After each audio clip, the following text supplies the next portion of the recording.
dilaaga saxafiga waa barnaamij gaar ah oo aan ku eegi doono silsilo soo taxnayd muddo oo lagu ugaarsanayay wariyaasha taasoo uu dhexda ka hayay xasan xanafi xaaji oo ahaa markiisii hore wariye ka soo shaqeeyay idaacado ay ka mid tahay idaacaddii maxalliga ahayd IQK ee muqdisho oo markii dambe ka mid noqotay idaacadihii al-shabaab lilaqaysteen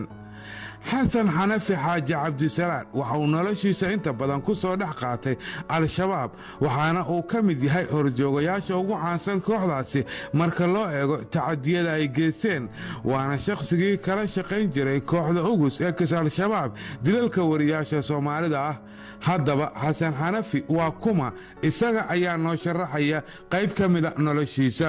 magacaygu saddexaan waa xasan xaaji xanafi xaaji cabdisalaan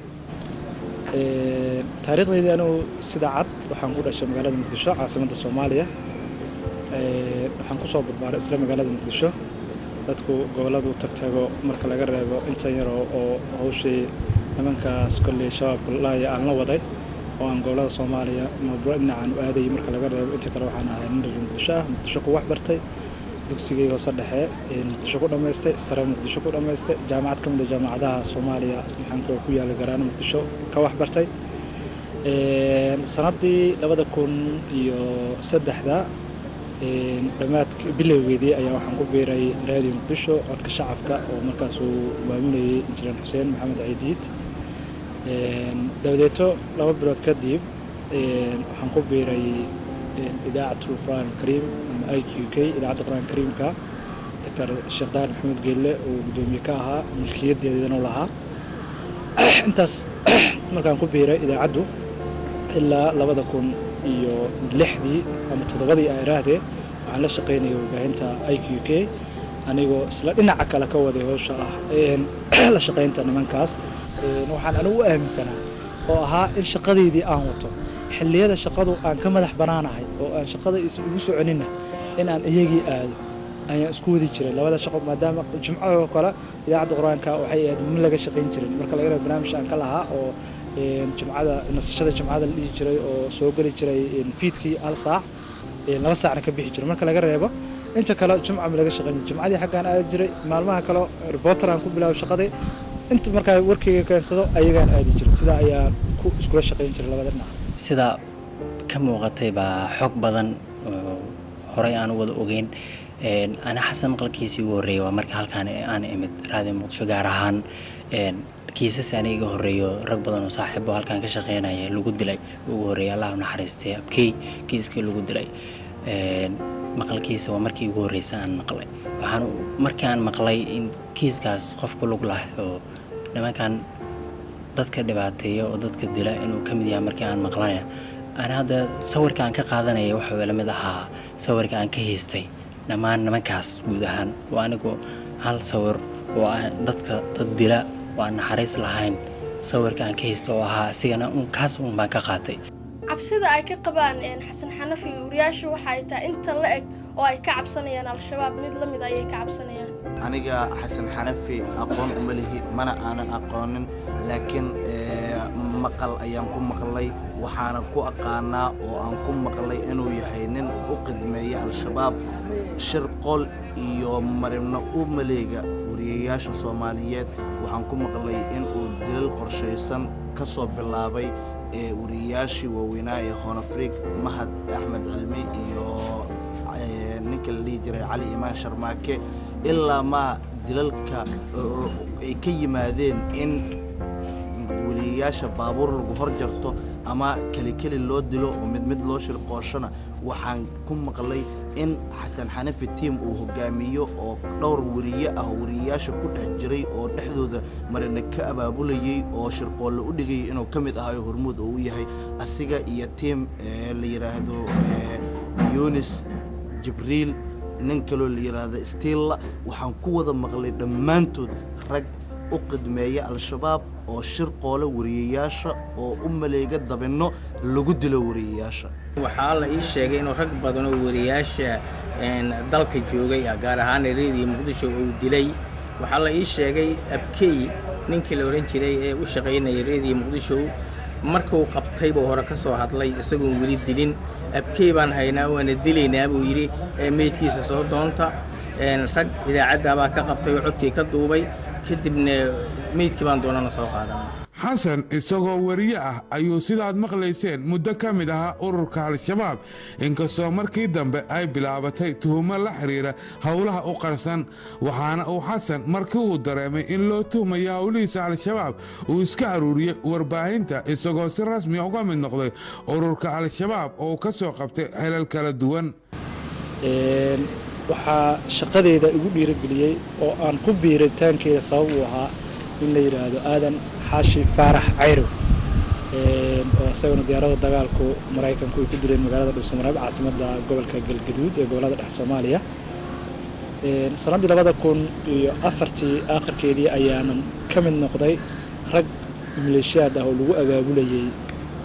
meel ay ula baxeen mucasirka salaaxudiin oo ahayd khabuurihii talyaaniga oo ku yaala degmada hiliwaa degmaan inay tahay ayaan rajaynayaa dabarka dambe isbitaalka ay ku taallay dabadeeto in muddo ayaan la shaqaynayay dagaalkii waxaa bilowday la dagaalanka ururkii isbahaysiga la dagaalanka argixisada iyo u dhexeeyey midowda maxkamadaha islaamiga oo ay qayb ka ahaayeen raggaas oo markaas shabaab iyo loogu yeereeyey magaca jiil jadiid iyagoo kale ah 3 baarti oo kale ah baarta uu hogaaminayay aadan cayro oo meesha saldhig u ahaa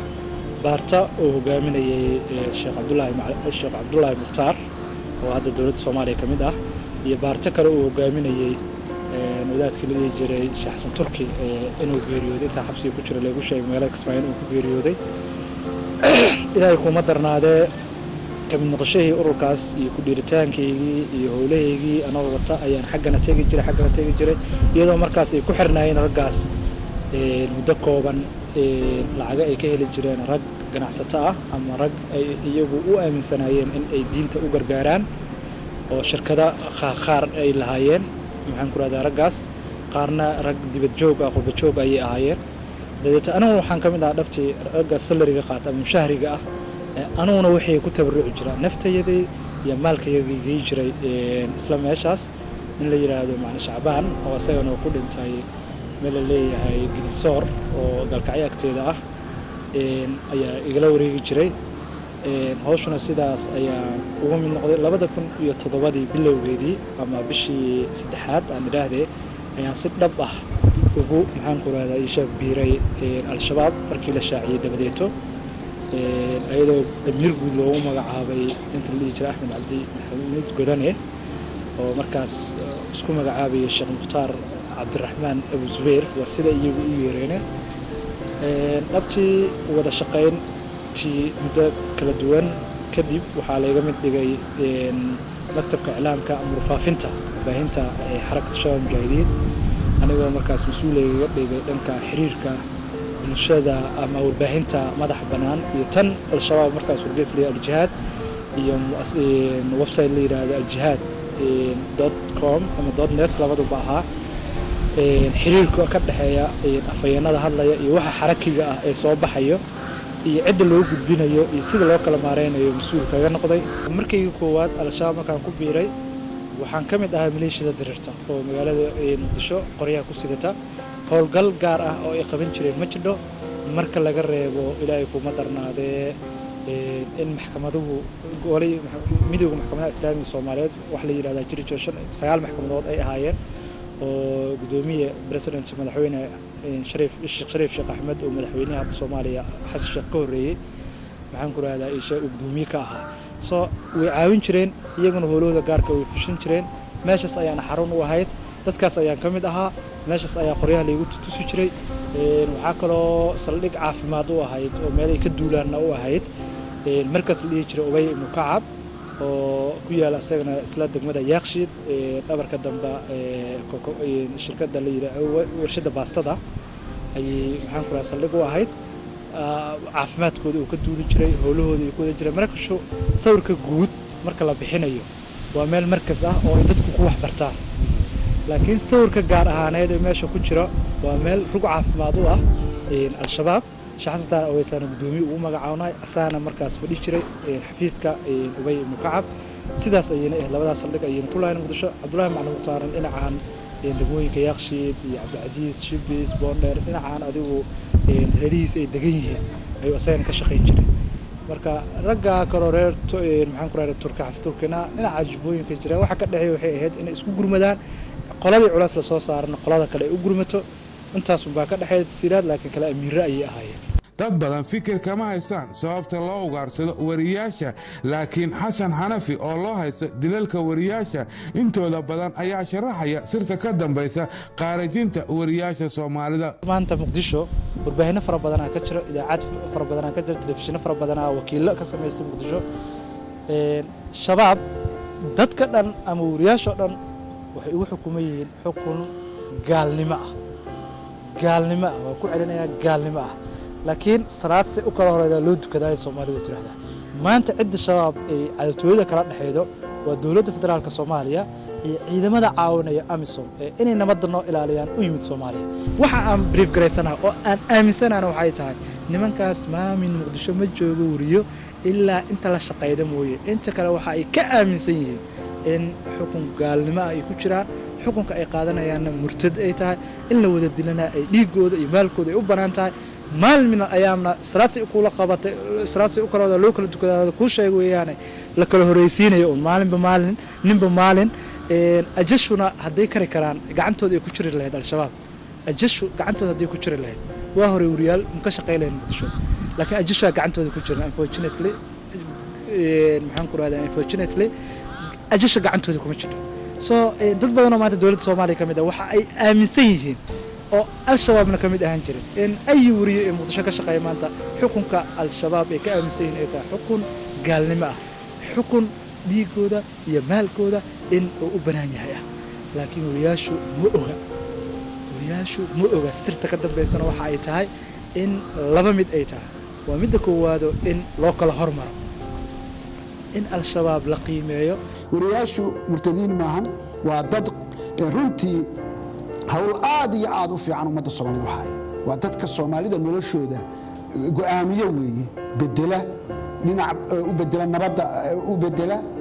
dib u heshiisiinta u bedela horumarka u bedela ganacsiga u bedela waa dad runtii hawl aad iyo aad u muhiim ah oo nolosha Soomaalida lagu adjust gareeyo u wada dadkan way qiimo leh laakiin qof qiimo leh uma rabaan wariyaha dilayaan aqoonyahanka dilayaan sarkaalka dilayaan wasiirka dilayaan caruurta dilayaan qof kasta oo ah murtad oo ah qof kasta oo ah qof diinta ka baxay laakiin iyada diinta ka baxay waxa jira mar aan xirnaa oo aan maqlay tuuryare oo hadda taliyaha suuqda qaranka maxaan ku raadayay isha dawladda Soomaaliya inuu u bixishay maadaama magac shabaab waa dhalinyartaana inteenan hadda isla joogto iyo in badan oo Soomaaliyeed iyo adduunkuba dhalinyaro sharafna waa lahan kartaa xumaanna waa lahan kartaa war magacan waa disheen maxaa ay ku disheen nimanku magaciisa dhalinyartu ay dilayaan aan soo celino maxaa loo baxshaa ugu saal yiraahdo ururka gumaadka ummadda Soomaaliyeed hal yiraahdo wixii ka dambeeyo annaga magaca al-shabaab waa la bedelay waa la socotaan way ku mahadsantahay wasaaradda warfaafintu inay hay'adaha amniga ay runtii ay ayadoon laga fariisan xataa ay totally ay maxaan ku raahdaa ay magacaas hirgelisay al-shabaab wax la yiraahdo al-shabaab magac macnaheedu waxa weeyaan waa dhalinyarana magac fiican waaye magaca fiican inaan u ogolaano maahan in la wasaqeeyo cadawgan aan la dagaalamayna waxa la yiraahdaa ugus waxa weeyaan waxa laga soo gaabshay waa ururka gumaadka ummadda Soomaaliyeed waxaan rajaynayaa saxaafadda qaybaheeda kala duwan ee halkan fadhiya midda dawladdu ay maamusho oo runtii aan shaqo weyn haysa iyo kuwa kale oo ayaga naftooda shaqo weyn haya inta aan ku soo biirin inay ku soo biiraan maanta kadib waxa loogu yeerayaa official name-ka oo nimanka ay leeyihiin waa ugus ma doonayno inaan idaacadaha al-shabaab inaan idaacadaha ka maqalno ma doonayno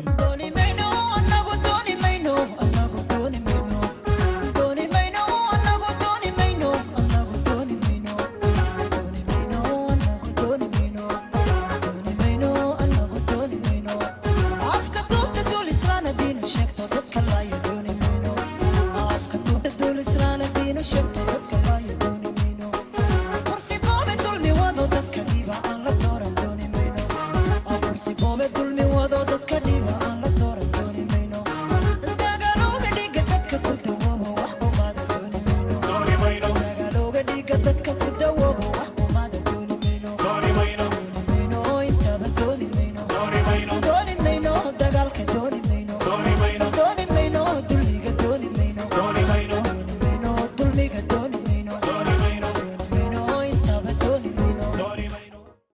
isagoo sii sharaxaya xasan ugaarsiga wariyaasha waxa uu ajandaha labaad ee loo dilo wariyaasha ku micneeyey in laba midood ay noqoto warbaahintu mid meel marisa ajandaha kooxda iyo mid la aamusiyo habab kala duwanba ha loo maree waa marka labaadoo ah in wariye ama idaacadooda ka madax banaan ama wariye aanan wariyahooda ahayn in uu Soomaaliya ka howlgalo labadaasba way ku jirtaa waa in aan helaa ajandaha xafiiska uu ku shaqeynayo waxaa kaloo qasaba inaan helaa ajandaha ka soo baxay xafiiskayga cid meel mariso haddii bulshada noqoto haddii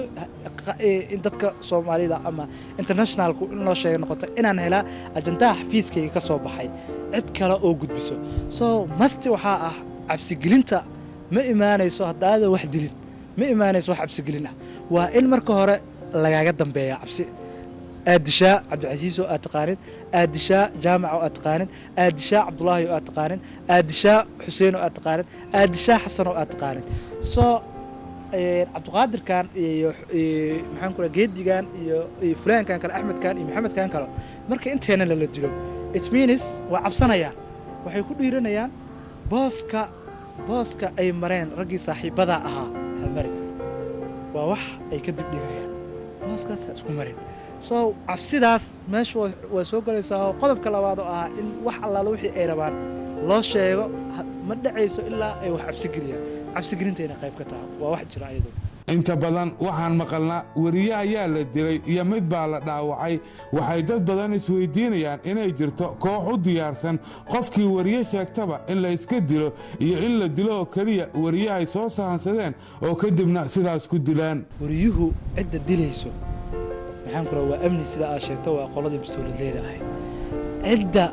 amraysuna ma ahan inuu asaga is amray waa la soo amraa استطلاع لأن ما من روح بصورة وطو أصلا استطلاع أمرين ما فليو فرينتو سهن ويان سهن كان قفكو سمينا يا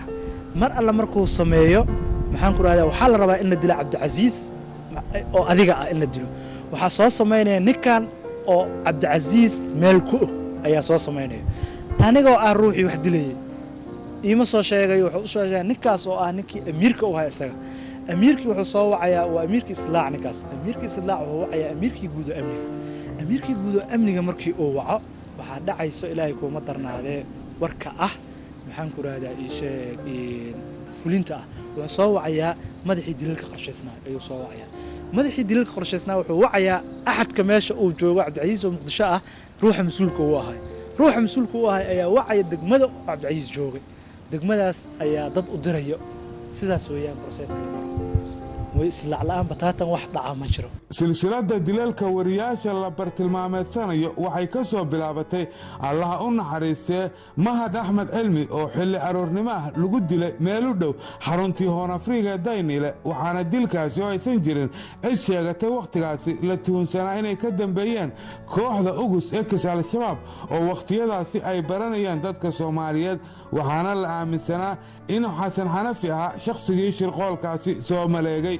wariyaal ka tirsanaa shirkadii warbaahinta Hoon Afrika waxay sheegeen inay maalmo ka hor intii aan la dilin Mahad ku arki jireen Xasan Xanafi maqaayad yar oo ka soo horjeeda Hoon Afrika halkaas oo uu fadhin jiray isaga la fahantiisu ma diidana Xasan inay halkaas isku arkeen wariyaal ka tirsan Hoon Afrika way jirtaa warka aad sheegaysid hal maalin ay ahayd rag Hoon Afrika shaqeeyay inaan isku aragnay Hoon Afrika ismiyay ku taalay hadda ma garan karo cid degtay waxa ka soo horjeeda Pibita subaxii lagu cabi jiray qaxwo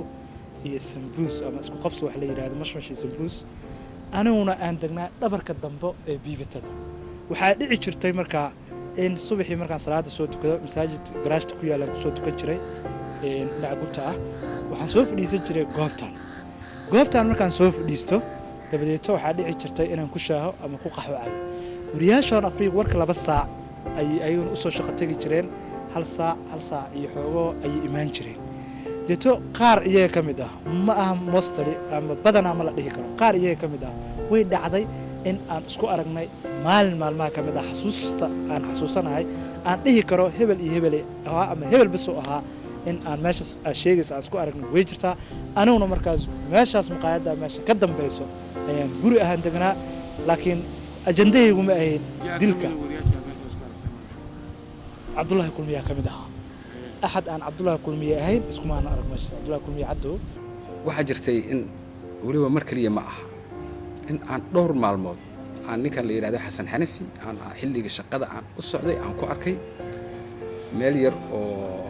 مقاحي وهالقل أو جبر سهر اللي يرادوا أي هون أفريقيا هرتادا كسميتي أو راشين كي شاه وحيابها أي كسمية جرت ماشي السقف فنية وهي كل جنيد جورجا أجاسمها هون أفريقيا أحمد عبد السلام أو الباب هون أفريقيا يتصل سوق بجناين مركز حسن حنفي دور صباحا ماشي كمرة دور صباحا أركي السقف حتى وحن أركي أتفهمي سد nin deegaanka inuu san ahayn sababtoo asagu wuxuu isugu ka sheegay inuu deegaanka yahay waxa geed degan tahay oo guryahan dambe Falastiin iyo Axmed Cabdi dhabarkooda deganahay marka waa in meeshan aan deganahay intaan xoogaa shaah iyo qaxwo iska soo doontaa xasan xanafi waxa uu ku doodayaa inuusan waxba ka ogeyn dilka Mahad laakiin markii la dhaawacay kadib ay al-shabaab ku wargeliyeen inay dileen Mahad Axmed Cilmi kadibna loo diray inuu soo xaqiijiyo dhimashada dhaawac sida uu yahay xaalka Mahad marka la dilay ragii dilay qaar nin amiir u ahaa ayaa soo wacay anoo hurda meel iskool ah عبد الرحمن يوسف العدالة يقان اسكول كأنا نو كدي جري توفيق برادرز أنا جيفو صوعي ديتو محن كل هذا يشوف يرنيو نكا سندلني حبضنا ما لحنا وقفني داوع إنه قارئ أيان الله يشيء صور كاس هوبي وحنا عرق ريال وحنا أكرم معدا كمدها نير حسن موسى سبرية وهذا in Europe is in Europe I think Europe شو أنا ملاينا يا محن كل هذا معي جيبي جود عد الله لعد يوريو معه هنا فيك الشقيدة والمينيس زين أوكر محمدان فيو هذا وكيل كواي متشاكل مداي والمينيس مركي دم حسن موسى كوا عليه حسن موسى نيو حن كور وح إيشك سوى حجرة تتوحوري وحن جوجنا استال مدينة ما هدنا وحو كشرة صالة استالك وحنا القصة ما يدونا خلين هالسنا وياي أنت أصلا كومر فكرة سو الميني يقول مركز بجاري ماركت هي اللي جراش يقولوا جاري أنا صوب حي اللي راد محمود علي ربنا يستأ وريها وهذا اللي أصينا دنتي محن كل هذا متشكر دنتي 2014 كي هذاها هي مركز يدوا نكيان وتي استال مدينة عندنا استال مدينة نشوفنا سالة ما هذا كشران تجي ماشي أمم دورة رك بدن اسكو أرجنا فلسطين أحمد حاج رك بدن ماشي اسكو أرجنا رياله وكتعسي ماشي حالة ده مبي رجي ويسوي عيين محن كل هذا إيش استال سالة وسارية سوا هذا حوالي 6 ساعة يحوغ مريات دقيقة على صعد مشي كرا أي صباح الدكتور كي وحنور قليل جريدة مهد إنه بنتي مركز حالة أضيق الوجري ورنتي أرجع له دل وحاكينه جهري وقف صحفية سبرر لوجست واللي بقى أنا جنا لشقينا مركز درين كي قاعد قاد ومحسوس إنه صوع لكن وحن قياسه ضدك صوع إنه كجري صابته laba qof oo kaliya ay soo wacayba xasan cade iyo qof kale inuu asaga ayaan jecel qof rag una qofkaas dabcan mahad ma dhintay ayuu yiri mise waa dhaawac marka waxba kama sheegi karaan aniga markaas xaalad deganaan aan ku sugnaa jawaab aan si xataa ilaa hadda ma aqaan Abdullahi Kulmiye Cadow oo ka tirsanaa wariyaashii Hoon Afrika ayaa sheegay inuu ku arkay Xasan Xanafi wadada warshadaha isagoo wata gaari kuna sii socda isbitaalka Madiino idaacadan imaanay shir degdeg ah la galay in aaskaas aan ka qayb galno oo hawshaas la qabto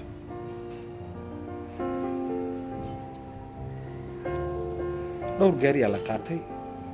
anigu waxaan raacay Xasan Cade xasan Sheikh Axmed Cade يعني وأسرعني جاري قاره وطيان رعني إسبتال كمركل هذا هو شركة إذا عده ولا ماضي وده ورشدها مركل عن كل عنه حرد يقول وذياش أكتر جاك بوينت أو إذا مدة الدولة ده أي حل جالس كويالي جاك بوينت يجي مركل استغني أو عن سوشيغني أيوه هذا ندبر كأنك هذا يحسعني سو جاري روتي مركز أنا كنا وريان أي رجعنا بيقين أنا مركز ما أوجن كواحدان أما برنامج كان وني كان كجرا wuxuu noo yahay nin wariyaha oo idaacadda qur-aan kariimka ka shaqayn jiray. xasan xanafi waxa uu guta hawshii u tagay isbitaal madiino waxaana uu kooxdiisa ka siiyey warbixin xaaladda mahad oo ugu dambayntii ay dhakhaatiirtu xaqiijiyeen inuu dhintay. kadibna waxa uu ka qayb galay la tashi laga sameeyey halka lagu aasi doono mahad axmed cilmi, isagoo markii dambena ujeeddadiisu ahayd inuu diyaariyo habkii loo dili lahaa cali imaan sharmaake oo ahaa agaasimihii hoon afriig. wuxuuna xasan wax ka soo qaaday meydka mahad oo janaasadii lagula tukaday masjidka sheekh cali suufi, halkaas oo isku arkeen xasan raggii dilay mahad oo uu sheegay inay ka doodeen sidii loo dili lahaa cali imaan sharmaake. raggii dilay mahad goobtaan isku aragna masaajidka iyagoo damacoodu yahay in cali imaan goobta ay ku dilaan. way wargelsheen waxa ayna yiraahdeen in ay rabaan in cali imaan isla goobta cali imaan gaari leeyla calaawi madow ah lan cruiser ay ku qorantahay watay inay rabaan inay meesha ku dilaan. waan ka naxay marna waa la yaabay. nin la yiraahdo Ukaasha Farxaan la yiraahdo magaciisa asal ah oo ku dhintay meel la yiraahdo Coolgod, dagaal u dhaxeeyay al-sunnada ka tirsan gobolada dhexe qaybo ka mid ah iyo al-shabaab ku dhintay ayaa isoo amniga markaas mas'uul ka ah. wuxuu yiri gaariga oo wato waa nuucmeen. waxaan ku iri waa la saaray rag guriyaala ila saarnaa oo ka mid ah Maxamed Ibrahim Raagi hadda dhintay oo baahinta qaranka u shaqeynaya ka mid ah rag noocaas ila saarnaa waa la saaray aan ku iri laakiin gaari la cruiser waa. marka intuusa aan dhihin ayuu wuxuu igu yiri gaarigu aan gadan rabno waa nuucee. waxaan ku iri gaariga aan gadan rabno waa gaari la cruiser ah,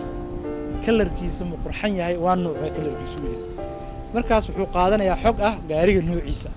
in lama soo gaari karo. asaga wuxuu joogaa iftiin meesha la leeyahay ee khibrada barakaad marka loo socdo ku taalo ayuu joogaa. gaariga waxaan ku iri gaari madow waa lan cruiser aan ku qoran midab ahaana aan ilama dilno. waa mahadsantahay. nin la yiraahdo Sandool Cabdi Siyaada yimid qabuuraha anagoo joogno.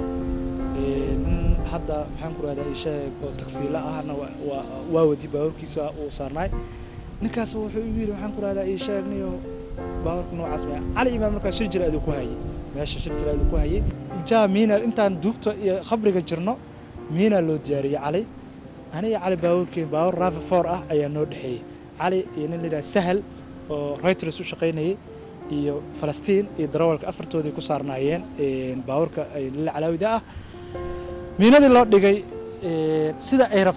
sida ay rabeen ay u noqotay. cali ayaana meesha ku tagay.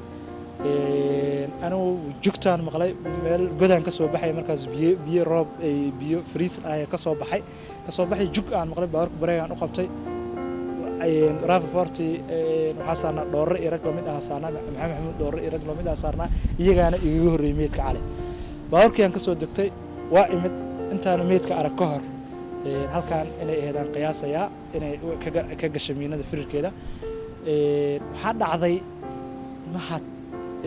raadi cali inuu dhintay goobta mid ahaan looga soo qaaday. meydkii waa la qaaday waxaa la geeyay qabuurihii maxay ahayd barakaad qabuuraha barakaad. intaas waa nala socdeen raggan ku jiro xasan xanafi. mahad intaan la aasinaa waxaa la yeeshay kulan oo cali uu dhex taagan yahay oo aad ka arki doontaa sawirka.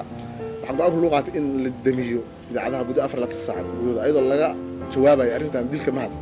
oo bilow u ahaa dilkii saxafiyiinta. cali idaacadda BBC-da laanteeda afka Soomaaliga ayuu wuxuu siiyey waraysi markaas uga hadlayo shaqadii mahad Allah naxariistay iyo dilkiisa iyo inuu ahaa mahad nin u doodi jiray ama u hadli jiray dadka amaarta codkooda meel dheer gaarin shaqaduna aysan istaagi doonin. Allah naxariistay mahad waxaa la aasay 2 duhurnimo. calina markaas BBC-da ayuu waraysi siiyey. kadib markii mahad la aasay waan soo baxnay baabuur badan baa la isla socotay. cali waxay isla socdeen Falastiin Axmed Imaan iyo Sahal yar la yiraahdo oo Reuters inuu sawir qaado u yahay jeclahay Sahal. markii la soo baxay baabuurta aad u badneed gaariga ka horreeyay cali ayaan saarnayn. wadadu waxay ahayd marka meel biyo ku jireen roob da'ay. miinada marka waxaa la geliyay meel baabuurka uu saas uga yar leexanayay oo dhiiqada saas looga baxayay. qaraxaan maqalnay markaan qarax maqalnay gaarigu istaagay qaraxa dhacay kadib waxaa la sameeyey marka waa la soo degay gaarigii oo halkaas ku dhacay iyo allah naxariista cali imaan oo meelahana wax ka gaarin halbowlo go'ay lugna ay jaba tahay ayaa isla markiiba gaariga laga soo dejiyey falastiin dhaawac saas u fudud gaaray dhulkaa la soo dhigay dhulka markii la soo dhigay isla markiiba meydow ahaaba kadib sidii lagu soo qaaday baabuuraa lagula soo cararay allah naxariista cali sidaas ayuu ku dhintay baabuur badanna way socotay oo xasan xanifina markaasi waa nala socday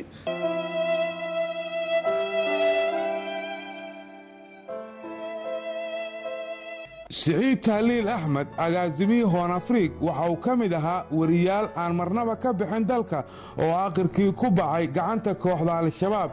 waxay siciid ku marti qaadeen kooxda al-shabaab shir isku beddelay shirqool isaga iyo agaasimayaasha warbaahinta maxalliga ah xasan xanafi waxa uu ahaa shakhsigii warbaahinta ku marti qaaday shirkaasi shirqoolka waxaana uu sharaxayaa wixii uu ka ogaa dilkaas siciid dilkiisa sina wax ugu ogaa sina wax uguma ogaan sina waa la igu mishimay saddexdaas bay ahayd raggii ila socdaan oo gaariyaan wata kaarib ah iyo lagu wiilo staff ah waxaan ugu soo tagay Shabeelle oo ahayd xaruntii aan ku balami wariyay agaasimayaasha idaacadaha ama madaxda idaacadaha inaan ka soo wadana ay ahayd aanan ka soo waday soo bistoolatayda aan la baxay kolkii aan la baxay aan soo jeestay laba xabo kala intayna dhicinna siciid oo sii dhacayaan arkay laba xabana way dhacday saan haddaan u soo fiiriyna unfortunately waxaan arkay rag aan aqaano hebel iyo hebel iyo hebel aan dhihi karo oo shabaab sidaas ayayna u dhacday kadib markuu sheekada iga sheekeeyay xasan xanafi ayaan weydiisay nisa inay ii ogolaadaan xasan xanafi inuu geeyo bartii ay ku dileen allah u naxariistay marxuum siciid tahliil waxayna nisa iga aqbashay codsigayga iyadoo loo xilsaaray amniga aniga iyo eedaysanaha ururka aar ee nisa oo noo galbiyey suuqa bakaaraha kadibna waxuu xasanna dulgeeyay bartii ay marayeen markii la dilay siciid cabdicasiis halkan siciid tahliil axmed agaasimihii warbaahinta Horn Afrique ayaa lagu dilay goladaas ayaan ka soo wada leexanay siciid waa hor soconnay anuu halkaas ayaan marayay jingadan dhamaadkeeda siciidna halkan ayuu marayay raggii agaasimayaasha idaacaduna way ka dambeeyeen siciid halkan ayaa la dhigay xusuusteydii halkan ayaa la dhigay waxaan ku ragaa waqtiga anuu halkaas sii marayay anuguna waa soo laabtay siciid meydkiisa halkan ayuu yaalay wixii warbaahinta ka socday agaasimayaasha warbaahinta ahna luuqan ayay ku carareen sidaas ayay idaacadda Shabeelle oo dhismeeda bakaara xarunta bakaara ay ku taallay ay u galeen marka halkan xusuus gooni u leedahay 9kii bishii September 2009 ayay ahayd way marka xagee socotay marka waxaan u soconay guriga arkaysid halka guriga ku yaalo aad hadda lagu soo jeedo daaqadiisa ayuu ahaa goobta lagu talagalay in munaasabada xilwareejinta ay ka dhacdo anoo shaqada ku wareejinayay ninkan hadda la leeyahay Yunus ee Cabdifatax la oran jiray hadda islaamka kamid ah faafinta kamid ah marka halka ayaan u soconay guriga xafladdu ay ka dhacayso guriga sayoo ah laakiin inta aan gaarin daqiiqadaha noo dhinaa waa dareemi kartaa halkan ayaa la dhigay siciid anuguna halkan ayaan la gadoomay oo luuq ahayd marka sidaas ayaan uga tagay siciid meydkiisa halkan u soo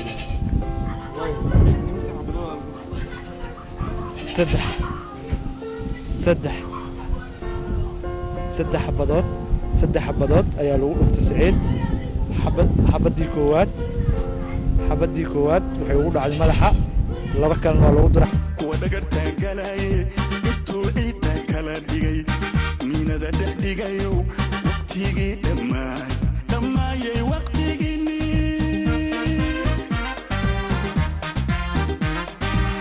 adhadalatay baanahay taayihii dalkaanahay idirkaan ku arkana marna dhaafi maaye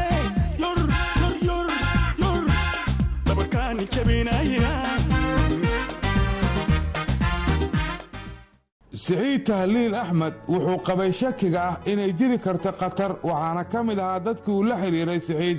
wariye cabdulaahi kulmiye cadow oo ka duubay codkan oo laga helay telefoonka marxuum siciid tahliil markii la dilay kadib dacwada maxay tahay waxaan ku leeyahay waalan rabaa adiga waa tegida nakir diyaar gurigaan joogaa inta ayaana rabo shabaab oo tagayna shabaab maanta waxaan balaadiga iyo rajada waaweyn cabdulaahi kulmiye waa saacida marka diyaar garow yahay maxamed abubakar waaya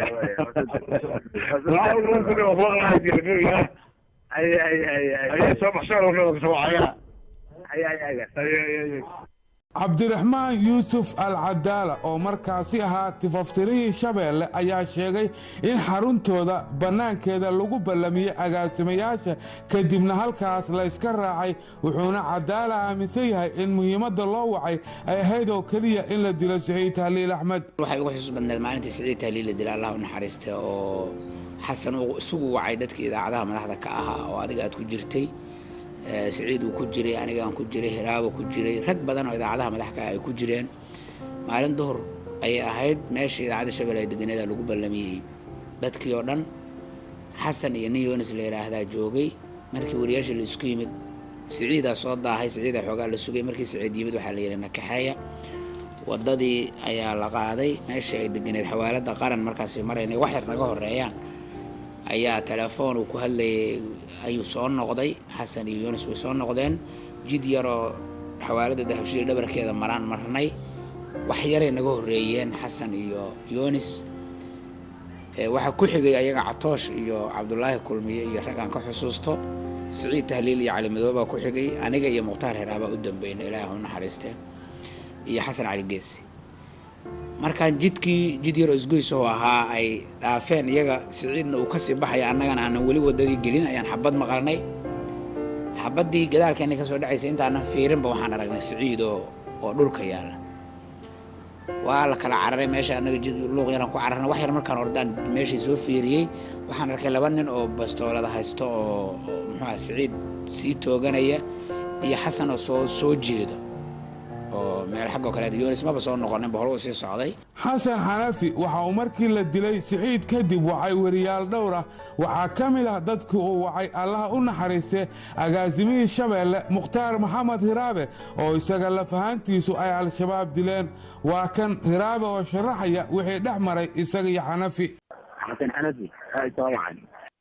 الله محريسي راسنا هذه لا لا سما محريسي لا يكاد سما وانا نسك الله محريسنا ما بعنا لا هو محريسنا لكن نسي كل جامي الناس وضع اي وحده كورنتي aan la dilin Siciid Tahliil waxay al-shabaab u diideen inay war siiyaan idaacadda Hoon Afrika wariye Cabdullaahi Kulmiye oo markaasi ka qaban jiray Hoon Afrika barnaamijka waraysyada ayaa la xiriiray Xasan Xanafi si uu uga qanciyo waxay tabanayaan kadibna waxa uu Xasan Xanafi ku xiray nin la yiraahdo Yunus oo ay dhex martay isaga iyo Cabdullaahi Kulmiye sheekadan waan waxna walaalo habeen dhawidna waan kula hadlay adigana shabaab iyo dhinaca saxaafadda xiriiriyay maxaa ay ku dhacday arintaas kaasir waxay ku dhacday idinka dawladda ku meel gaarka ayaa idin amaantay oo xafiiska madaxweynaha tagteen oo saas baa la idin soo dhaweeyay maanta waxaan arkaysaa macnaha oo inta la yiri iyo laaga midka ku dhigtay waxaana markii percentage la fiiriyay garabka weyn nimanka walaaleyna ka qaatay hadii marka maalin oo shir jiraa idin madaxweynaha ka dhacay مثلا في هون في laga soo dhaweeyay jawaabteedu in noqoto in anaga nagu seexato wax macnaa oo kulleena la qurxoonad ma aysan noqon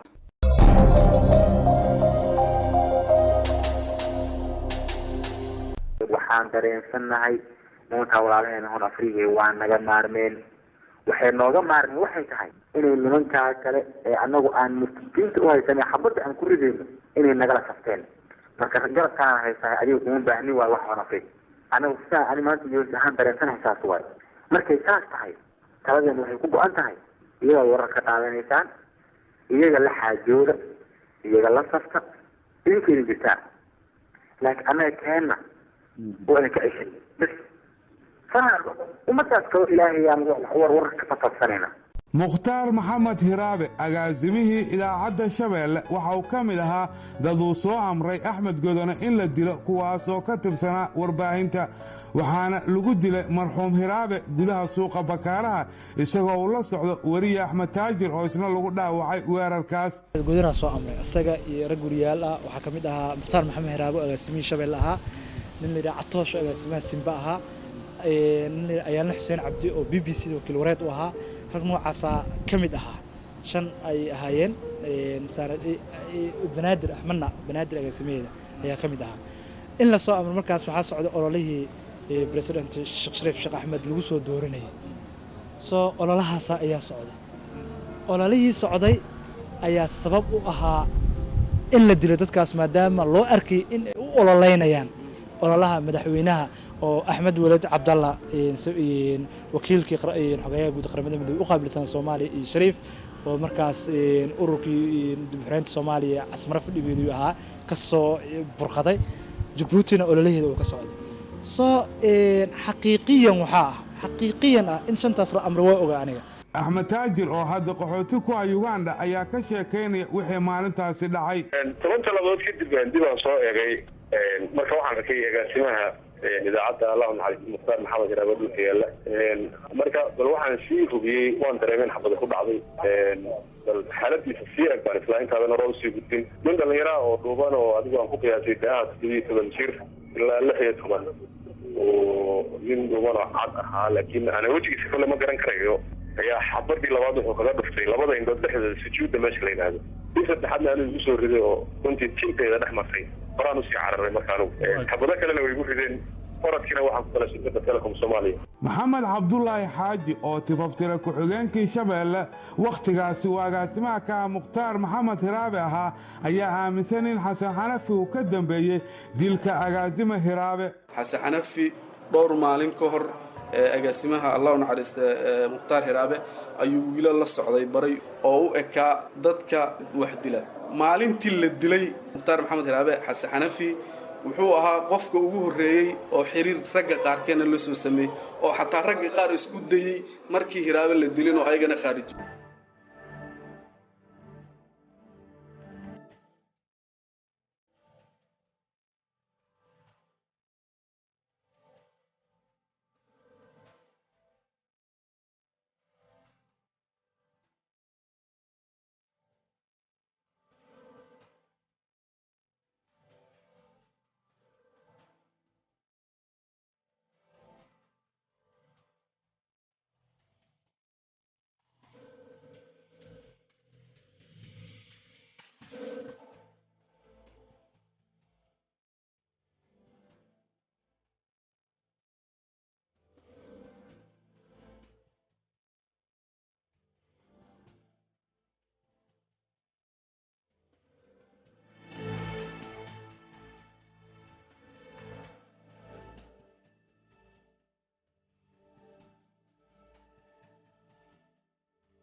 kooxda ugus ee Al-Shabaab oo hadda gobolkeedu sii dhacayo waxa ay sii laba jibaareen tacadiyada ay u geysanayaan dadka shacabka ah dhawaan waxa ay dad shacab oo ku shaaxeynaya xeebta Lido ku xasuuqeen maqaayad halka ku taala madaxweynaha jamhuuriyadda federaalka Soomaaliya mudane Xasan Sheekh Maxamuud oo maqaayadaasi booqday maalin kadib markii ay mashaqadaasi dhacday ayaa halka ka sheegay in shabaab waqtigoodii dhamaaday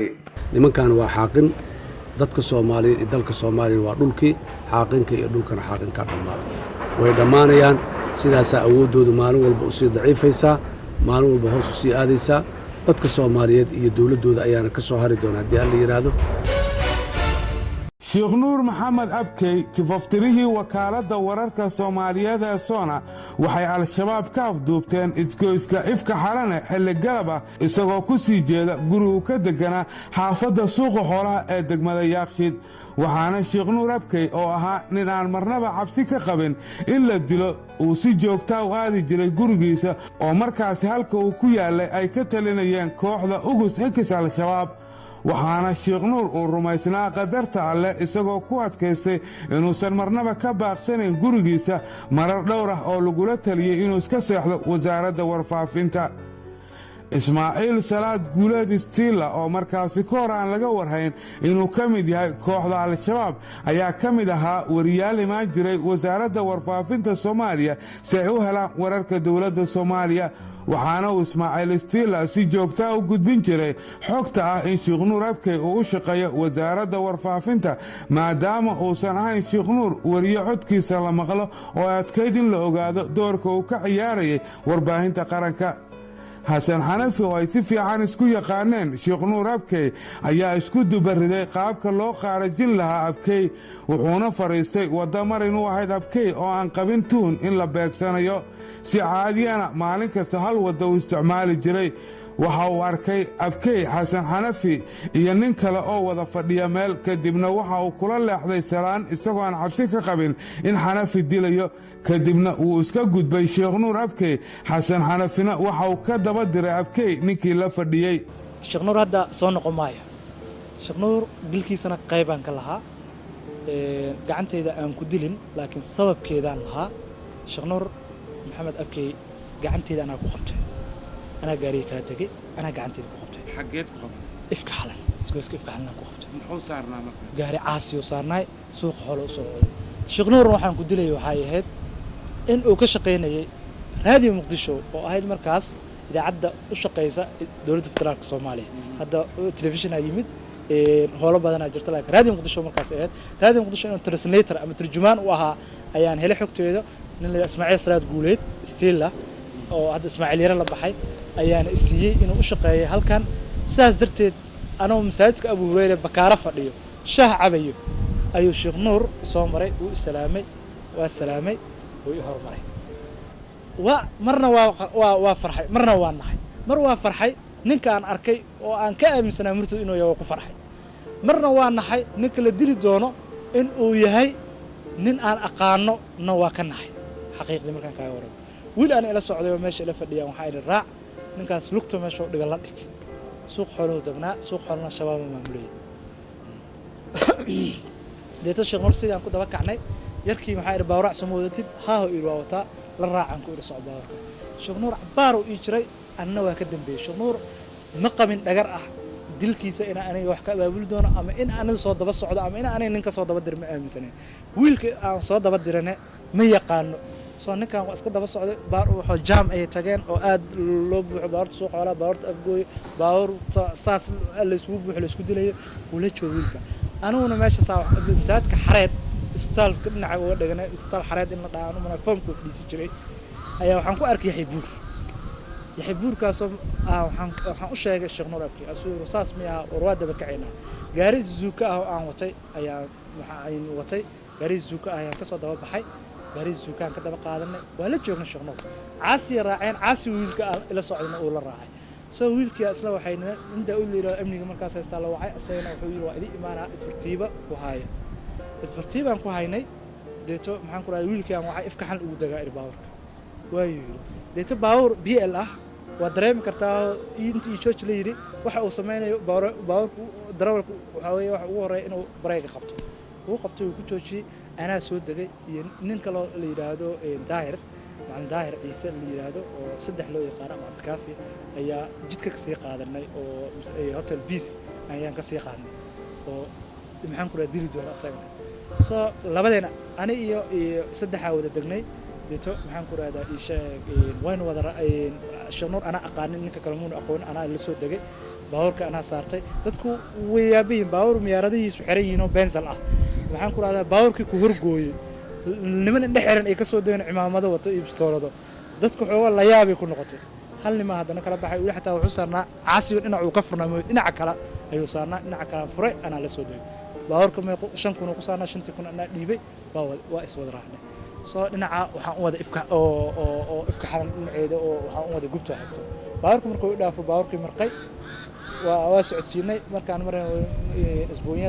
isbuunyada oranay dalsan meesha oomada dalsan meeshaan marayno ismaa ifka xal marka laga dhamaado ah soo kala wareegnay baawrkayna ku soo qaadanay isbartiibaan maqrib ku tukanay anaa la hadlayay anaa wareysanayay iima fahamsan in anaga wareysanay shaarkiisa anaa ugu xirnay Sheekh Nuur Daawud anoo yimid oo amniga ah markaas Daawudkii wuxuu yiri guriga uu degan yahay guriga aan deganahay niyahow waxaan ku raadaya isheeg waa isku dhagan yihiin mana ka malaysanayn ninka inuu meesha ku shaqeynayo daawudka warka ka xaqiijiyay intee lagu dilaa timid Sheekh Nuur intee lagu dilaa si shabaab isaga fogeeyay eedda waxaa soo baxday in lagu dilo meel xisbul islaam oo xasdaan aweyso markaas hogaamiye u ahay difaacooda in lagu dilo oo geed jecel ahayd markii la dilay Sheekh Nuur Abkay kadib waxay Xasan Xanafi iyo Ismaaciil Stila siyaabo kala gooni u soo waceen wariye Bashiir Khaliif Gaani oo u sheegteen inay iyagu dileen Sheekh Nuur Abkay bal ila dhagaysta codadkii uu xilligaasi duubay wariye Gaani oo aan ku hormarayo codka Stila kadibna Xasan Xanafi adiga iyo wax la mid oo kale saas oo kale inaan u bireeyo raba saas oo kale inaan midda kaga mariyo raba murtadi bax adiga naagaha murtadiinta oo meesha ina joogay kuwa kale wixii murtadiin oo dhan waa la dilayaa adiga laftiga waa lagu dilaa murtadi oo qaayinka madaxaan laga jaray ilaahay ku dhaartay haddaan ku qabto jiro madaxa ka jarin islaamnimada aan sheeganay dhab ma haddaan ku qabto dada toobad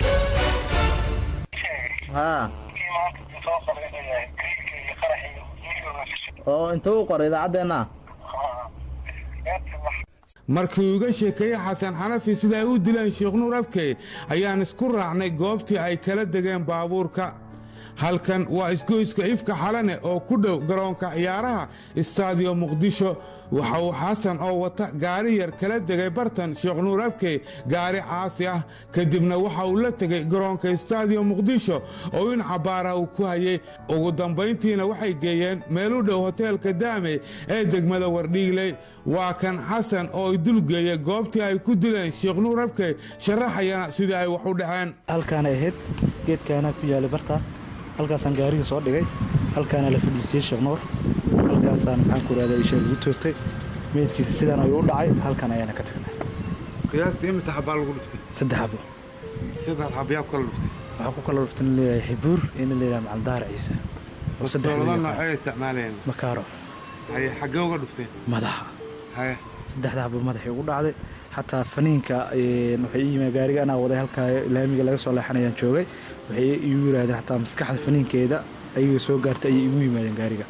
waana gaariga bartaasan ku wada xasan ma jecla siduu xanuunka u dareensiiyay Sheekh Nuur Abkay in loo dareensiyo taas bedelkeedana waxa uu caruurtii iyo xaaskii Sheekh Nuur Abkay weydiisanayaa inay cafiyaan isagoo ku doodaya inuu diya ka bixin doono dilkaasi haddii dawladda Soomaaliya ay cafiso ayladiisii inay daawanayaan waxaan anigu biliif gareysanahay oo aan aaminsanahay ayba tahayba soo haddii ay jirto عفين جودو لا يفيدين كرا إن لا عفيو هذه إن جرنا وحقرشة يوجرا إن شيخ نور ويران حتى أن عدي سلا تعامله وراح حتى دي أن كديبه هذه نعفيك كل شيء أنت صوها محمد إبراهيم راجع أو كتر سنة SNTV وحلو جود لي دقمة دركين لي السجوا عنقتي سلفت أو صارنتهاي فدينا على الباب كجورجيسا وحنا وكمدها محمد إبراهيم وريال صارنا قارجة حسن حنفي مركو ديارنا شرقولك على إيمان لكن أندري من هوش أو ما دام أو كهلية رياف قرشة waxaan ku irwaalay la saaray rag guriyaala la saarnaa oo kamid ah Maxamed Ibrahim Raagi hadda dhintay dilka Maxamed Ibrahim markuu dhacay daqiiqada kadib waxa uu Xasan Xanafi soo wacay Cabdiraxmaan Yuusuf Cadaala oo kamid ah mas'uuliyiinta wasaaradda warfaafinta oo uu sheegtay inay iyagu dileen Maxamed Ibrahim Raagi Raadalo waran soo fiican halkayga waran halkaygu waa maxaa ka soo galay maanta wixii iga soo galay sultaanka kala shaqaysanayno dad kala shaqaysto sultaan mahay hadde shaqada idinku dambayso meel xun idin la tagtay maxaa wada maxamed ibraahim raag nin rag oo dalkiisa dadkiisa u jihaaday oo u dhintay waayo isagoo khawaarijta idinkoo kaleeta la dagaalamaye waan gartay rag kale adigu haddana waxaad ii soo wacday inaad ku faraxsantahay soo maha wax kale waxaan kaloo qabtaa beenaa waxaas ku soo waclay shaqadeeda dhanba tahay fataan tiimka kale ka soo jeedo wala doqonnima idin haysa laakiin waxaad ogaataa qofka dishaan qofka walaalkiisa bedeli doona iyo xaaskiisa iyo maaragtay dad haysatiin inuu dhib idinka haran yahay dhib ka weyna idinka kordhi doona isaguna isoo ku dhinto isagoo muslim oo maqrib maaragtay salaad maqrib uu heesa qaato dhintay idinkaana xisaabteedana idinka ajaabka gasho doontiin waxna idinma kordhin doonto marka weligiinba ku faana ina ilaahay ugu dhawaanaya xisaabtiisa aakhira noolaa hisaadara ilaahay umaada dhawaana waa ka fogaatay mujrim ilaahay ka fogaado dhiigga dadka xabaadna taa meelna kuma gaari doonto أنا وقوش دور مرة ورانا قطلات بكل سنة كنت بين دوشت حتى لو وعندنا مرات جانس كلام سونا كوبي إلى يوتيوب كيو كل وهذا والله وحني الأذيك يجلس الله إن أنا كقاعدين قف كسر ماشي عن كبح أنا قف ولا الكيسي هو يديسي أبيسي حاسكيسي الميسا بدل الدونا لا قف إذا كود دم بيا أو إذا كذا أنت إذا يقول إذا لم تسعى أنا وقت من وشي دار التصوير أنا واشي لا مجرمين من شهيدين أنا واشي لا ولا تقولوا لي يطلب بسم ما تدل عيال عند ربي ولكن لا يشعرون قرآن كإلهي أو قفل واحد قرآن ما تغنين بعد البقوية الذين أخرياه قرآن كإلهي أو قفل إنما قيبة يرير ولا سوق قوية فسرات قدام اللي يكون جسمه قرآن ما تقرآن يدين ما تغنين أتنوى قاقنا لكن وحده قاعد هذا واحد بدنا قال اللهم قرنا لكن قوة صادرنا والشيخ أدلي وقو إذا محمد إبراهيم راجع يقول كوري يقول قدام بيت دهنا حوق يعود راديو مقدس يأذن في كردي دهنا تعالى والله ما علينا نوصل بيدون ما علينا كستنا هذا الكسل اللي نقول عن مسكا هذا قاعد نقول سيدي دهنا تاسكو تشلا يوم من الأيام وحسكور صندوق ما وح سمين وح ضد سنة سمين سنة هذا خير خوطة أنا أشرب هو مثلا عيه يوم من الأيام أذكر صدقنا صاحب ما أنقر هذا الشيء ومرق كلوا عن قوة لنا إلهي أتوا بتكينته حتى أتوا بتكينه والله وعاد وحبا يرى صاحبك هاجب تفريقه مسلم كاهد إنا وضيع في بكل صاحب ما قرأت لا أنا نكن عنك لا قبته صوب اللجوء اليوم ولا وهذا لكن إلهي هدوانو قوة وسواء نزل وهذا النتيجة تسمى كفانا يسوع horta col iyo cadaawo cusub oo idinku kordhin doonaa adigana meel xun oo aad ka shalayso kuula dambayn doonaa adduun iyo aakhiraba taas ogow marka anigu hadda adiga cilmiga wuxuu igu sheegtaba kuguma aqaana aniga adiga waad naqaanaa rag saaxiib ahayna isla soo shaqayn jiray laakiin waa qalooxatay meel aad u leexatay iimaankii diintiya kaa xumaatay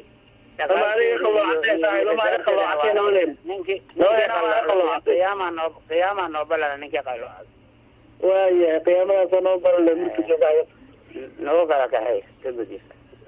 inkastoo codkan laga hayo xasan xanafi haddana markan wuu iska bari yeelay inuu wax ka ogaa dilka maxamed ibraahim raage wuxuuse sheegtay inuu ku qanacsanaa siday wax u dhaceen ibraahim raage aad weyn ugu qanacsanaa wali xataa anigu waxaan ku ogaa inuu joogay meel la Kampala oo jaamacad u aadayaan ogaa wariye nasteex daahir faarax waxa uu ahaa wakiil wareedkii BBC iyo wakaalada wararka AB waxaa lagu dilay magaalada Kismaayo waxa uu ka mid ahaa xasan xanafi xubniye ka tirsanaa al-shabaab ee wax ka abaabulay dilka nasteex daahir faarax waxaana uu sharaxayaa sababtii ay u dileen nasteex daahir faarax wakiil wareedkii BBC Kismaayo ayuu ahaa al-shabaabna goorta la dilayay waxaan u maleynayaa inaynan galin gudaha magaalada Kismaayo oo uu maamulayay kanaal barra aadan shira barhira la ciidamo taabacsan ay joogeen magaalada Kismaayo ayna toos u galin al-shabaab soo nasteex sababka lagu dilo waxay al-shabaab waxay abaabulayeen qorshihii ay ku gali lahaayeen magaalada Kismaayo magaalo xeebeedda ah si dekadooda dhaqaalaha ka soo galay ayuu gacanta ugu soo dhacdo soo nasteexna maadaama wakiil wareed idaacad international uu yahay waxa uu tabinayo waxa ay tahay dagaalka inta uu socdo si dagaalku macluumaadda ay ugu yaraato ama lookalada bas suuriyaasha ka shaqeeya ay u tabin karaan ayaa loo dilin nasteex waxa dilin waa al-shabaab laakiin fatwada waxaa dhiibay nin la yiraahdo Ibrahim Jaamac Miicaad Ibrahim Afqaan oo Abu Bakr Saylici isku magacaabi jiray xasan xanafi waxa uu sidoo kale wax ka ogaa dilkii agaasimihii Shabeelle Xasan Fantastic oo lagu dilay degmada Wadajir waxaana uu xasan sheeganayaa inuu la socdo hawshaasi ka hor intii aysan dhicin iyo kadib markii ay dhacday intaba حسن عثمان فانتاستيك أجاسمه راديو شبله إنه هايان رجينيا واحد دلي وحيا هاي الشباب مركز كهرنا جروجيس إيريس أيال سوسهني وحنا اللي هو رجليه إن الدلي دونه حسن فانتاستيك ساسو أي تهينا xasan fantastic waa la dilay wariyaal badan ayaa lagu dilay Soomaaliya waxayna ka midaysan yihiin badankood in qaabab isku eg loo dilay waana habka dhagarta ay wax u dilaan kooxda Al-Shabaab xasan xanafina waxa uu mas'uul uga ahaa kooxdaasi hawshaasi dilalka wariyaasha inkastoo markan uu dilalka wariyaasha badankood inkirayo iskuna muujinayo in qaybta uu ku lahaa ay ahayd oo kaliya inuu soo xaqiijiyo geeridooda waa kan isagoo markan dul istaagaya dilalka wariyaal ay ka mid yihiin Yuusuf Kaynaan Axmed Cadow Canshuur Maxamed Maxamuud Timacade Cabdi Xareed Aadan Cusmaan Xasan Yuusuf Absiga Yuusuf Cali Cusmaan Yuusuf Fare iyo wariyaal kale Yuusuf Axmed Abubakar Yuusuf Kaynaan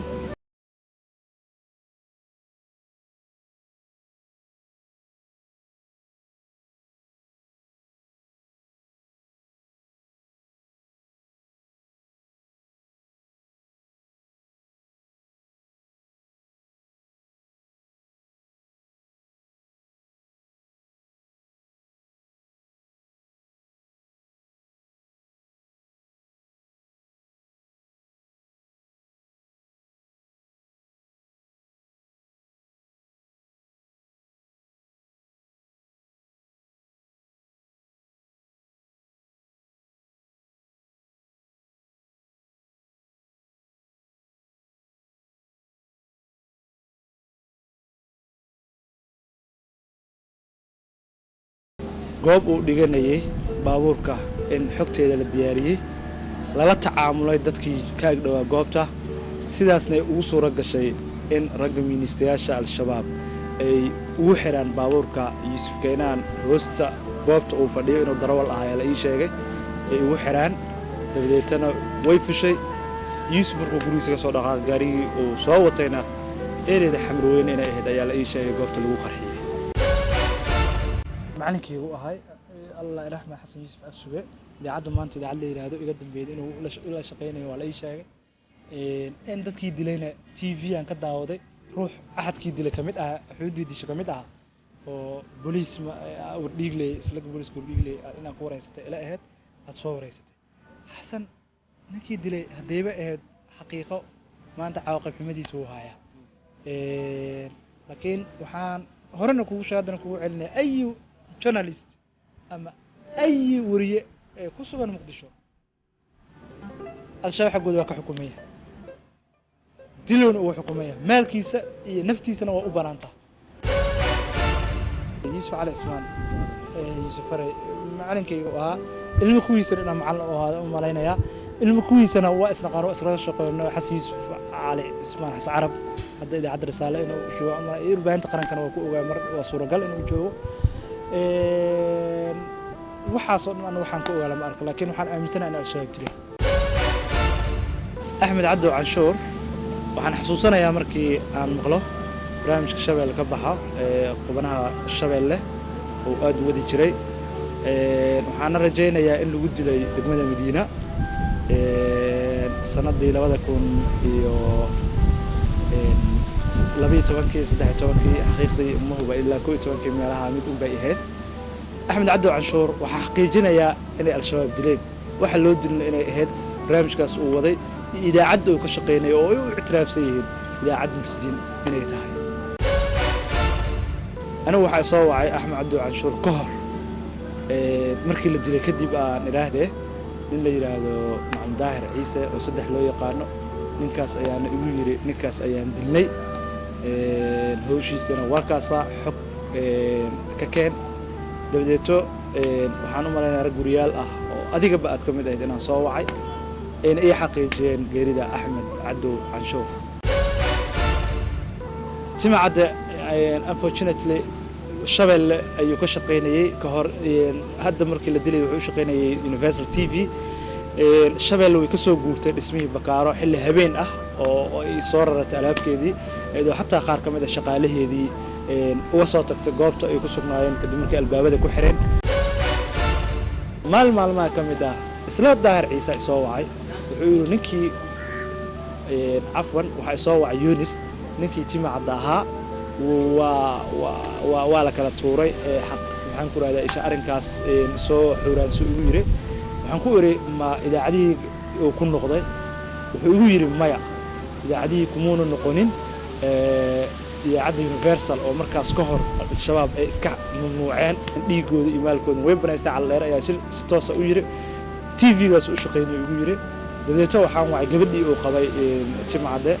waxaan ku yiri balwaran waxay tiri waa baxay Cabdixaraad Cusmaan Aadan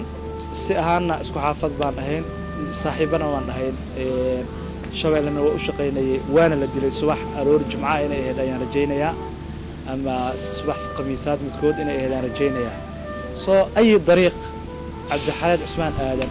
waxaan xaqiijinayaa in ay al-shabaab dileen sababka loo dilayna waxa uu ahaa inuu ka shaqeynayo idaacad iyagu aaminsan yihiin inay tahay idaacad gaalo oo ay qolo murtadiin Cabdimaalig Yuusuf oo ah mulkiilaha Shabeelle ahna gudoomiyaha Shabeelle iyagu waxa ka dhacsan axad murtad inuu yahay xarakatu shaydaan wajiga soo xirtay hay'adii laga qaaday ilaahay arigiisiyo xasidiin ka fogbaa xasuqoo dadka laayo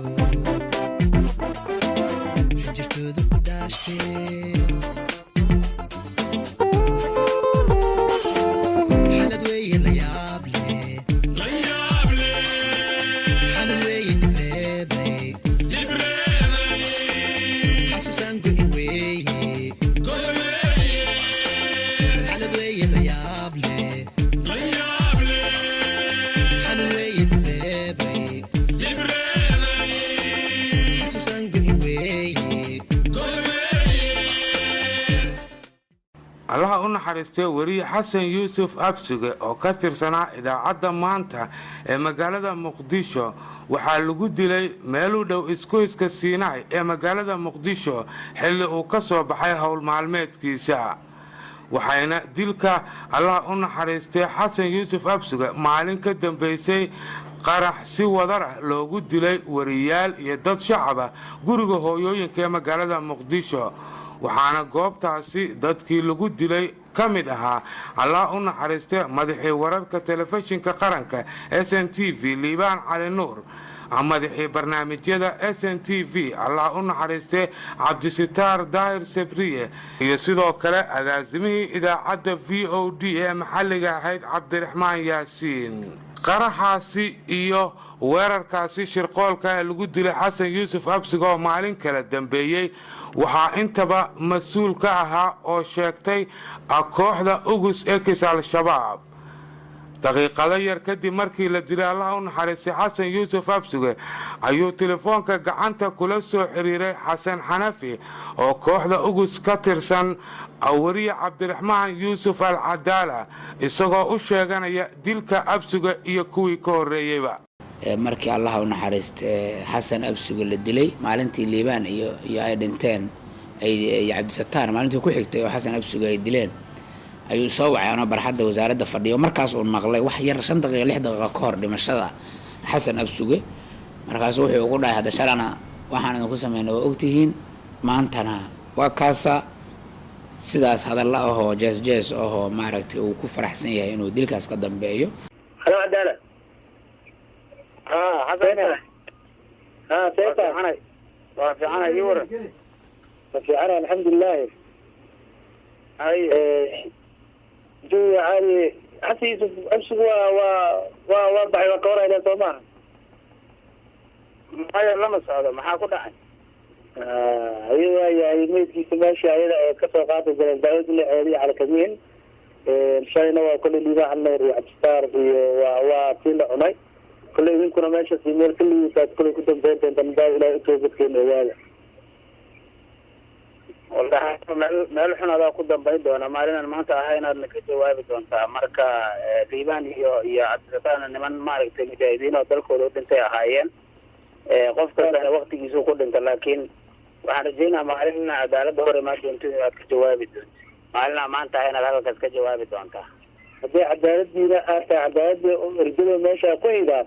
waa sarkeena insha allah la waxaa ogaataa in meesha meel keliya sidaas si keliya meel kala doona insha allah dambaysa meelxan waa arki doontiin dadkaas waxay u dhinteen waa naqaanaa laakiin idinkaan aqoonin waxaad u dhimateen meel xun ku dambayn doona marka waa isla joognaa ninkii meel xun ku dambeeya waa la arki doonaa saaxib waa arkaynaa saaxib waa arkaynaa haddii meel fiican waxaan ku dhimanayna aanan aqoon idinka ha taqaaniin waxaa naga baabiin kartaan waa is arkaynaa insha allah saaxib okay waa arki doonaa meesha ku dambeysa dilalka wariyaashu waxay cabsiya baqdin ku abuurtay saxafiyiin badan oo awoodi waaye inay sii wadaan shaqooyinkay u hayaan bulshada waxayna u carareen dalalka dariska laha Soomaaliya qaar kamida wariyaashaasi oo qaxooti ku ah Uganda ayaa ka waramaya waxa ay ka soo carareen duruufihii aan Soomaaliya uga soo baxay qof kasta oo suxufi ah ama wax garad ama aqoon-yahan ah waa miduu ka dharagsan yahay dhibaatooyin iska muuqda jira dilalka wariyaasha lagu hayay kamid ahaa markii aan shaqo joojin sameynay aniga iyo rag kale oo hadda raadiyo Muqdisho joogo iyo kuwa kale oo ku sugan dalkan Uganda dilkii Hiraabe iyo afduubkii JK agaasimihi Universal iyo dhaawacii Axmed Taajir waxay ahayd dhacdo su'aal ku keentay shaqada saxaafadda dhexdhexaadka ah inay jiri karto in kale 23 bishii December 2008 ayaa ugu dambeysay magaalada Muqdisho أنا مركا وشغلني تلفزيون كعالمي يونيفرسال ظروفي وكلفي إن أنا ودن ككسو على وحي هيد كدب مركي عن مري وددا مكة المكرمة دقيقة كور وأن تجي حرونتنا تلفزيون كمكة سكوتي اللي هوتيل كان بشتر نعس الدنباء أي قارح كدعي وددا هالكاسو هوين wadada nadiifinayay oo wax ka yar $2 oo cunto ku bedel shaashqa ah ku shaqeynayay meeno halkaas loogu dhigay ku qarxaday ilaa in ka badan 20 haween ayaa halka ku geeriyootay kontamayana way ku dhaawacmeen halkaas ayaan warbixin ka soo tabiyay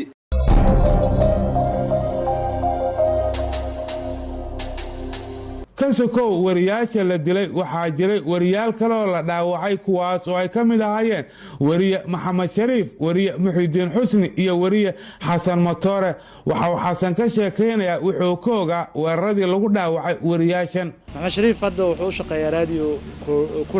barkulan ayaan rajaynayaa raadiyo barkulan al-shabaab waxay aaminsan yihiin waxa ay tahay in ay leedahay ciidamada African Mission in Somalia ama AMISOM marka la soo gaabiyo loo yaqaano nin la yiraahdo Aadan Gaaldile ayaa soo wacay asaguna ugu yiri Maxamed Shariif iyo nin la yiraahdo in Shabeelle asagana u shaqeynay oo hadda ugu soo warama magaalada Baydhabo magaciisa Abjool hadda ma xasuusto oo la dhaawacay asaguna oo reer Baydhabo ahaa labadaasba waxay soo wacay Aadan Gaaldile محسن حسني يا معدين حسني labadaas ban ninka leeyahay Aadan Gaaldile ayaa soo wacay ina sheeg Xasan Matoor warbaahinta qaranka ayuu u shaqeeyaa ayaan rajaynayaa wakiil wareed markaas uma shaqeynaynin laakiin hadda inuu u shaqeeyaan mar soo warar ana daawanayo TV-ga qaranka la soo deeyaan arkay asoo soo deynaya waxa xaqiiqo ah in ay al-shabaab dileen sababka ay ku dileenna waxaan ku xaqiijinayaa in ay tahay in uu murtad yahay xabada ay ugu fureen oo bistoolad xabadu waxay rabeen dhinaca wadnaha inay kaga dhuftaan ilaahay iga badbaadiyay oo naaska korkiisa iga dhacday kadib dhulka ku dhacay markaas sidaas u fiiriyay laba cunug oo aad u tabar yar oo aday markaas labadoodaba madaxa iga xanuunay sida ay u egiyeen iyo waxa ay dabacsan yihiin ayaa markaas hal mar inaa mid kamid ah ku booda bistoolada la qabsaday adoo dhiigi gadaayo daqiiqad intaana fidhin gaariga xabadaha igu dhufan doona guriga meel banaankiisa ah yaalay yarkii macalinka wuxuu su'aalay warbalaago gaarigan ma gaarigii saaxiibaha yarka ahaydeen uu wadan jiray gaarigan fiiriyay waxa iriniyo ma gaarigan waa duug kaasina waa cusub yahay gaarigii kolle gaari aniga iraadinayo ahaa markii aan wajiga u dhameystiray aqoonsaday inaan balaag ahay wuu dhaqaaqay qadar daqiiqada ah ka bacdi anoo sheekadii ku mashquulsanaa waxaan ka war helay bareeg la igu aqabtay iyo xabad igu socota haddaan fiirshay gaariga holac qori afkiisa holaciisaan dareemay iyo dhawaqii rasaasta iyo derbigii aan fadhiyo igu soo dumaaya xabad kama tagaanahay xaadi suxuufiyaanahay xadna kama baqaanahay xikmad ururiyaanahay xoqayntii warkaanahay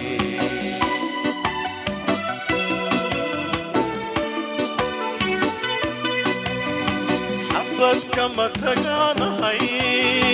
xaadi suxuufiyaanahay xadna kama baqaanahay xikmad ururiyaanahay xoqayntii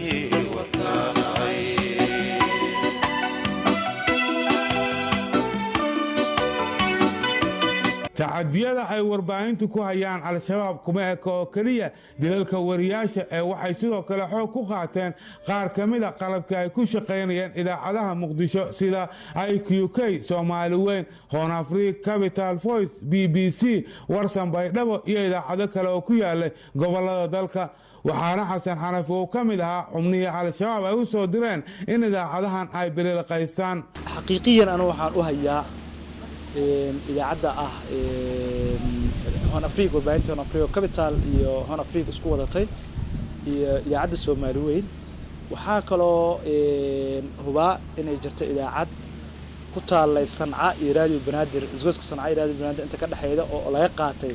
alaab ay ka tagtay markaas idaacad ka guurtay meesha oo Maxamed Carab oo hadda Yurub inuu jiro la ii sheegay uu ka shaqeynayay idaacaddu ajwal magaceeda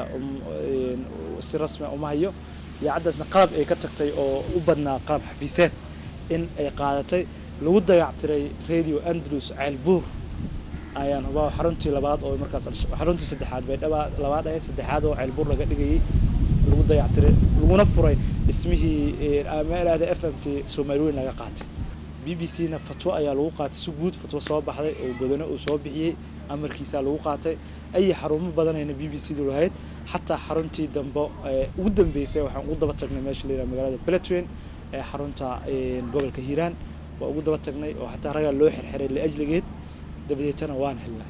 markii ay dhacday intaasoo bililqa ah waxay idaacadaha qaarkood bilaabeen inay si dhuumaalaysi ah kaga soo guuraan goobaha ay al-shabaab ka talinayeen waxaana ka mid ahaa idaacadihii sida dhuumaalaysiga ku soo guuray idaacadda Shabeelle ee Muqdisho maalmaha ka mid ah ayaa waxay soo wacay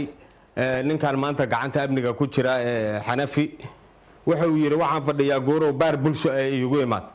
baar bulshona waxay ahayd xaruntii Shabeelle degantahay markaas maqaayad u dhow ay ahayd waan u tagay oo amarka laba diidi karin asagoo qol dhex fadhiya oo TV-ga Al Jazeera fiirsanaya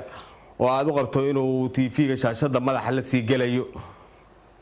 markaan u imidna wuxuu ugu yiri hadii alla ku roon yahay maanta waxaan dhageystay warkiina idaacadda gabadha akhrinaysay gooro waad ogtahay in gabdhaha codkooda uu dambi yahay marka waxaan rabaa inaad joojisiin hadii alla ku roon yahay gabdhaha wararka akhriya marka uu sidaas leeyahay wuxuu fiirsanayaa gabar hadii alla ku roon TV aan rabin hadda inaan magaciisa sheego warka akhrinaysa oo makarafoonku meesha uu xiran yahay qaybta kore xabadkeedu uu muuqdo madaxeeda iyo jirkeeda kalena uu bannaan yahay oo warka akhrinaysa TV ayuu fiirsanayaa oo TV-yada afka Carabiga ku hadla kamida aniga hal maran carooday nin fiirsanaya gabar qaawan oo war akhrinaysa mid uu codkeeda maqlana igu haysta waxaan iri gabadha carbeeda cawradeeda banaysa waa adiga calmaday oo TV-ga caasha galiye ma Soomaalida la colowdo codkooda ku dhibay wuxuu yiri risaaladii xambaarsantahan rabaa maahan anigu codkeeda muuqaalkeeda dan kamali midda aad dhageysatay risaaladeeda qaadaan iridana waa ka baxay markaan baxay xarunteydii aan tagay ayuu ii soo dhacay teleefankiisu wuxuu ugu yiri intaad iga soo maqnaad mujaahidiintu waa ka tashadeen go'aanna waa laga gaaray berri 6 saac ayuu waqtiga ku egi waxaan ku yiri ilaahay adoomada shasha waa ka qariyay yaa ku siiyay awood adigu aad ku ogaatay marka maalintaas ayaa waxaan go'aan ku qaatay inaan ka guuro hadii alla ku roon yahay Bakaaraha 3 bilood ayaan dib u sii deganay hase yeeshee 3 bilood maalin bashaay ayaan qaadayay dadku waxay u maleeyaan idaacadaas inay hal habeen soo guurtay ma soo guuray hal habeen muddo 3 bilood ayaan maalinba hal shay qaaday habeenkii u dambeeyay inta u dambeysay oo hadii alla ku roon yahay maksarkii iyo FMkii iyo firdhisadii iyo inta hawada ku jirtay baa soo qaaday maahane wax kale oo alaabuhu ma isaaleen markaas iyadoona tallaabada ay Shabeelle ku soo guurtay ay carab ku abuurtay horjoogayaasha al-shabaab waa kan Axmed Cali Gees oo kamid ahaa horjoogayaashii waqtigaasi al-shabaab oo diinta ka saaray Shabeelle iyo shaqaalaheeda xilli uu telefoon u soo diray Abwaan Guure oo waqtigaasi ahaa agaasimihii Shabeelle qofku anigu wuxuu aan raaykiisa ku arkaan ku xukumaa ma ku degdego waxaan ku leeyahay murtadiinatihiin waa noo dagaal waxaad ridadaan dhinacaas ka marteen sidii ridada idaacadda ridada u soo dhexdhexaadna ma aydin ninka Bakaara ka caradaa tahay murtadaa tahay munaafaqa oo saariqa hata anaa kugu xukumay dhulkii muslimkaad isku aamini weyday xeradii gaaradaad gashay oo aadan idaacad dhexdhexaadeen sida riddada idaacadda riddada inaad u shaqaynaydo waa ilaahay xamdigiis waaye yaa ayuha aladiina aamanuu in tudiicu aladiina kafaruu yaruduukum calaa caqaabikum fatanqalibuu khaasiriina gaaraad adeecday muslimkiina waad ka carartay midda labaad waman yatawallaw minkum fa innahu minhum taasaad ku ridowdeen labada mata saddexa fa xukma aljaahiliyati yabquuna waman axsanu xukman liqowmin yuuqinuuna xukun daaquud ah oo cilmaani ah ayaad hoos gashay kii muslimkana waa ka carartay yaab lay ahayd barkii xasan cali gees waan aqeenay haddii alla ku roon yahay weliba markaas ka hor wuxuu iska dhigi jiray odayaashii midnimada beelaha hawiye inuu ka mid yahay marka hal mar unbuu isbedelay oo ninkii waxaan aragnay haddii alla ku roon yahay maalin kastaba warkii idaacadda ka baxataa duubayo idaacaddii dhitigaraynayo haddii alla ku roon yahay dhegaysanayo saacad noo soo wacayo dhahayo warkaan aad hadda sheegteen sidaasaa loo qaadan karaa war sidii loo qaadan kara iska dhaafa ma yahay marka ninkii hal mar uu isbedelay oo aad u qabto haddii alla ku roon yahay wakiil idaacadaha loo xil saaray iyo kontaroolka iyo waxa ka baxaya ayaan aragnay hanjabaadihiisu ay xad dhaafeen oo xataa isku daya xataa haddii alla ku roon yahay marar badan uu noo soo diray kuwii wax dilayo ilaahay naga badbaadiyey marka sidaasay ahayd joogtay ahayd ilaa aakhirkii si warkooda uu u dhammaado oo xiriirkeenu toos ugu dhammaado aan gaaro inaan idhaahdo wax kastoo amar ahoo ay soo saareen maanta wixii ka dambeeya waa joojinay maalintaas ayaan ammaan ka helay intii ka horeysay hanjabaada iyo digdigta iyo dhaarta iyo weerarkuba joogtay ahaayeen kooxda xusbul islaam iyo al-shabaab oo afkaar ahaan iska agdhowaa ayaa mamnuucay inay idaacadaha sii daayaan shanqaraha astaamaha u ah idaacadaha iyo suugaanta soomaalida waxayna taa beddelkeeda amreen in idaacaduhu ay baahiyaan nashiidooyin carabi ah dhammaan idaacadaha maxalligaana amarkaasi u hoggaansameen marka laga reebo raadiyo muqdisho codka jamhuuriyadda soomaaliya marka saxaafadda waxaan amraynaa ama faraynaa amar cadna aan ku baxahaynaa laga bilaabo 10 beri asiihina maanta laga bilaabo 10 beri 10kaas beri wixii ka dambeeyo idaacadaha waxaa rabnaa muustika iyo hees waxa la yiraahdo inaysan sii deynin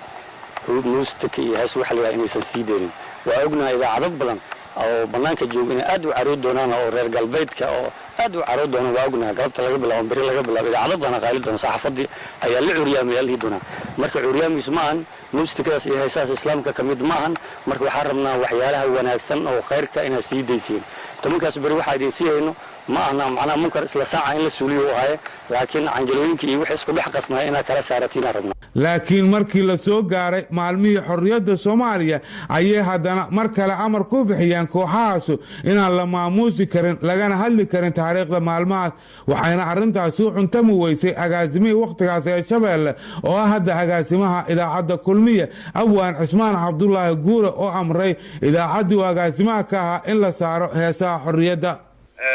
go-aanka hore lagu joojiyey astaamaha idaacadda iyo wax dhanna asaga ayuu ka soo baxay marka go-aankii ku qaraara ayaa shala ka soo baxay oo ahay lama xusi karo kowda luuliya ama lama sheegi karo ama lama soo hadal qaadi karo midaas oo aan u aragnay mid lagu inkirayo jiritaanka soomaalida annaguna waxaan nahay saxaafad madax bannaan oo u shaqaysa ummadda soomaaliyeed sidaa darteed waxaan u aragnay go-aankaas inuusan ahayn mid la fuli karo marka qof aad go-aankiisii fuli weysana kiisii hore ma fuli kartid sidaa darteed go-aamadii ka soo baxay macalixaasha oo aan u aragno kuwo keligii asaga ku kooban inay yihiin waxaan garanay inaanaan fuli karin dhammaantood dhammaan maamul iyo shaqaalaba inta joogta Shabeelle waa ay ku faraxsan tahay go-aanka aan qaadan waa maalin muran iyo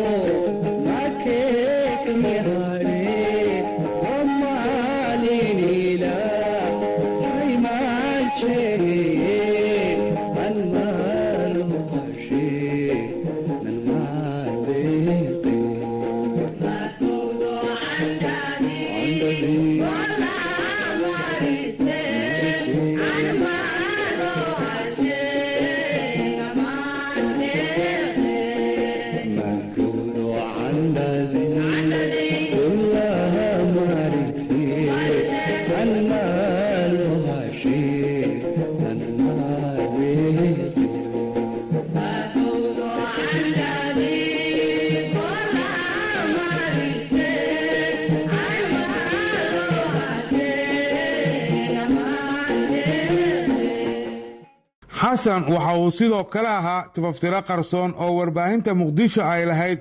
waxaana uu ku maamulayay idaacadaha maxalliga cagajuglayn joogtaa oo ay barbar socotay inuu qaarajiyo kii ka madax adayga cagajuglayntaas waxa uu sidoo kale xasan xanafi ku soo xiri jiray idaacadaha goobjoogayaal ka warbixiya meelaha ay wax ka dhacayaan kuwaasoo ka mid ah maleeshiyaadkooda oo iska dhigaya shacab ka agdhow goobtaasi. anigu waxa aan sameeyey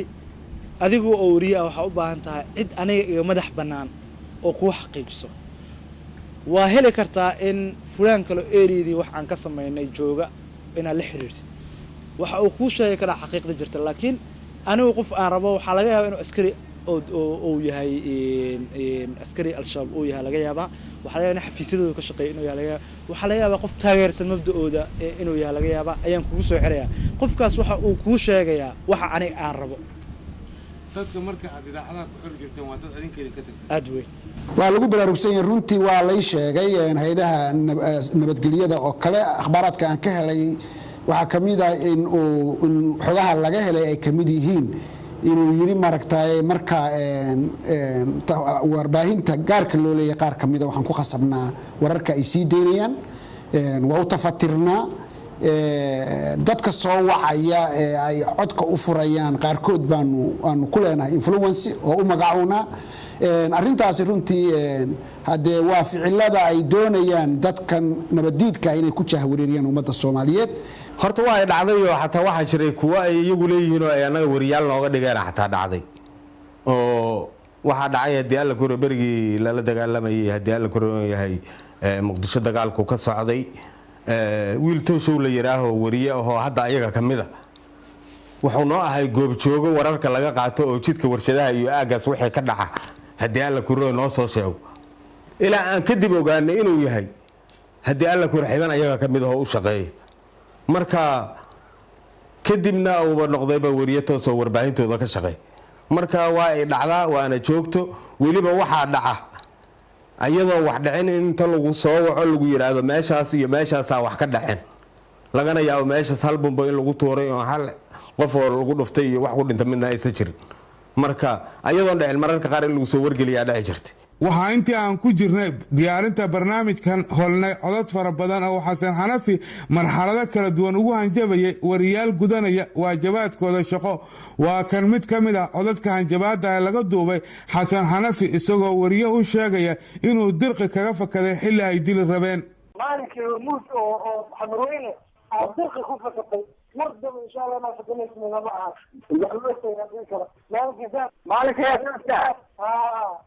xasan xanafi oo ku jira gacanta nisa waxaan u helnay wakhti badan oo aan kula sheekayso waxaana xasan intii aan la joogay waxyaabaha iga fajiciya ka mid ahaa inuu i weydiistay sigaar waxaana uga qaaday qof iga agdhowa markaasi bal si aan u ogaado waxa uu ku samaynayo wuxuuna shitay xasan xabad sigaar beensal ah isagoo qiiq badan ka daynaya afka iyo sanka kooxda ugus ee kis al-shabaab horjoogayaashoodu waxay ku nool yihiin nolol cabsi iyo argagax leh waxayna cabsida ugu badan ka qabaan sirdoonka Soomaaliya ee nisa waa kan xasan xanafi oo sharaxaya cabsida iyo walwalka ay nisa ku hayso horjoogayaasha maleeshiyaadka kooxda ugus dhexdooda xogta rasmiga ah ee aan hayaa waxa ay tahay waxaan ku raada maanta nabsuuda ama hay'adda nisa sirdoonka nabsuuda qaranka culayska ay ku hayso al-shabaab culays la soo koobi kara ma aha meeshaan aan ku jiraan ka dareemiyay culayska lagu hayo al-shabaab waxaan ku arkay rag xildhibaano soo dilay halkaan ku arkay oo la soo qabtay rag maxaan ku raadaya dad soo dilay ama gudoomiye waaxeed soo dilay ama dad dawlad kamid soo dilay halkaan ku arkay rag miinooyinka u qaabilsanaa jira al-shabaab waa iga soo horeeyeen halkaan ku ugu imdanay soo ay dariiq maanta shabaab nisa waxa ay ku hayso culays ugu weyn ma jiro sidaasi la mida warbaahinta qaranka waxay iyana ku noqotay utun kooxdaasi ugus waana tan keentay in loo ciqaabo horjoogii codkiisa laga maqlo warbaahinta qaranka oo inta badan raadisa codadka horjoogayaasha maleeshiyaadka kooxda ugus xasan xanafi oo ka mid ah horjoogayaal ka tirsanaa kooxda ugus oo tiro ka dhowr jeer ay codad ka qabatay warbaahinta qaranka ayaa sharaxaya xaaladaasu dareenka ay ka dhex abuurtay kooxda ugus iyo isaga lafahantiisa dhibaatooyinkii ka soo wajahay wallaahi naxdin uma dhinno qof al-shabaab ah in cod dowladdu ay warbaahinteeda ku qabato naxdin uma dhinno waxa uu ka naxayn codkiisa ma aha waxa uu ka naxay waa culays la saarayo way codkaada lagaga qabtay codad badan inaa iga qabato waa ogahay si saaxiibtinimo iyo si guud dad badan soo wacayna codad badan ay iga qabteen waa xasuusanahay culayska al-shabaab aan kala kulmayay wax inta ku yaala ma ahayn ziyaadaan kala kulmayay heer godone anoo joogo galguduud oo soo waco oo yidhaahdo inuu soo mara xafiiskiisa oo yidhaahdo ha yimaado shabeellada hoose aa imaado shir goona oo la yeesho wayniyo xasan xanafi intii aan la joogay waxaan ku arkay isbeddel dhinaca muuqaalkiisa ku yimid markii iigu dambaysay wakhtigii uu ahaa saxafi ka shaqeeya magaaladan muqdisho waxaa xasan hadda ka muuqanayay dhaawacyo kuwaas oo sida la rumaysan yahay ka soo gaaray dagaallo dhowra oo ka dhacay magaalada muqdisho waxaan isaga lafahaantiisa weydiiyey xasan dhaawaca ugu ballaaran ee wejigiisa ka muuqda wakhtiga uu gaaray iyo sida uu dhacay dhaawacan wuxuu u gaaray insaan qiyaasay sanadkii 2011 markii ciidamada Burundi ay damcayeen inay Beni la galaan kuwii gulid jalsiyaad ka dhaqaaqay Burundi faraha badan maxaan ku raadaa isha lagu leeynay ayaan maxaan ku raadaa isha oo gaaray hoobi inuu ahaayaan rajeynaya oo aan aaminsanahay hoobiyahaasana igu dhacay koox yar oo dacayadu sameeya al-shabaab waxay ku naqdiyaan waraysiyada aan qaado inay yihiin kuwa lagu qasbo dadka aan waraysanayo oo loo geysto jirdil iyo wixii la mida waxaan haddaba hordhigay xasan xanafi in lagu qasbay waraysigan uu siinayo iyo inay jirto jirdil loo geystay si uu sheegto waxaan jirin halkaa qol number 4 la yiraahdo room 4 la yiraahdo ka deganahay waa la soo baxay waxa isdhaafsanan inayna jirin marka laga reebo in qorshuhu uu yahay sida tan ha iyo may toonana maxaan ku raadaa ii sheeg ma dhihin ha baan soo irin may toona soo maanan oran soo jirdil wax la yiraahdo ma geysan mana la geysan doosan dhalinyartu waxaan u sheegayaa meeshu saad u moodiin ma ahaanay si u taala ila arko yoonis waa magac afgarashaha oo ay kooxda al-shabaab u yaqaanaan waana shakhsiga bedelay xasan xanafi marka uu ku fashilmay wariyaasha yoonis wariyaashu ma aqoon ka hor dilkii Siciid Tahliil laakiin markii la dilay Siciid ay wariyaashu sas ka qaadeen xasan ayay kooxdu yoonis u xil saartay inuu la macaamilo warbaahinta haddaba yoonis waa kuma sirdoonka Soomaaliya ayaa intii aan ku jiray diyaarinta barnaamijkan igu caawiyay sawirka yoonis oo aan horey loo hayn waxaana markiiba aan tusay sawirkaasi xasan xanafi oo aan weydiiyey inuu yaqaan iyo in kale wuxuuna xasan xanafi ku jawaabay yoonis si fiican u qana yoonis waxa weeyaan hadda anigu noola ii dhintay ma kala garanayo laakiin markii war dambeeyay galguduud joogay ceelbuur joogay dabadeed galhareeriyo joogay qoryooliyo mar yimid aan isku aragnay intaanan bixin ka hor maxaan ku raadaa isha soo sii socda galguduud yoonis hadda waxa weeyaan mas'uulka meeshii aan joogo shalay xiriirka al-shabaab iyo warbaahinta u dhaxeeya ama maxalliga ama international aadaan ama kuwada ha ahaadaan maxaan ku raadaa isha mas'uulkooda weeyaan asoo naa'ibka ama ku-xigeenka maktabka iclaamka amiirkooda ah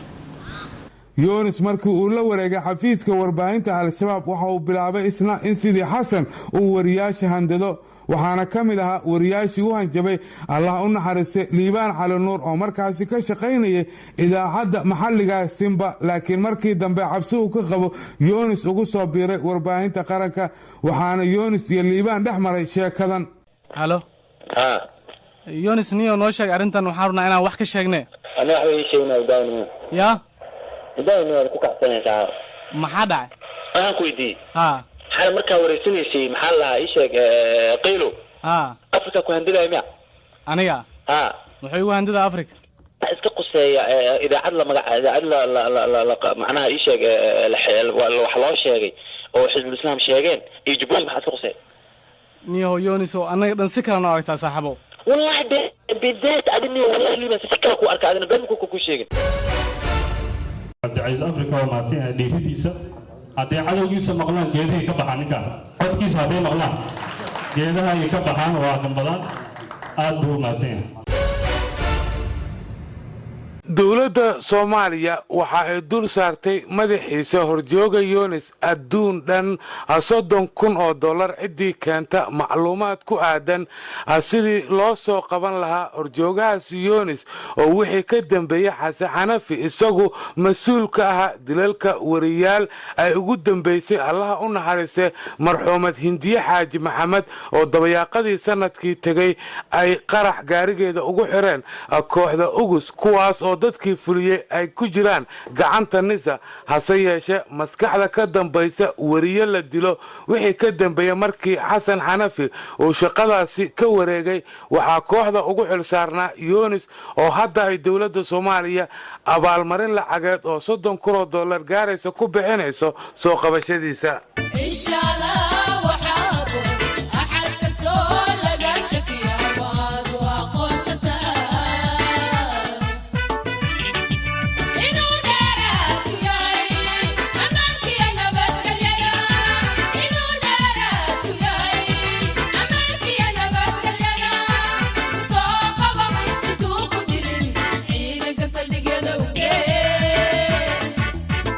wixii waqtigaasi ka dambeeyay Liibaan Cali Nuur wuxuu ku soo biiray SNTV oo ka noqday madaxa wararka iyadoona aakhirkii al-shabaab ay ku dileen maqaayada hooyooyinka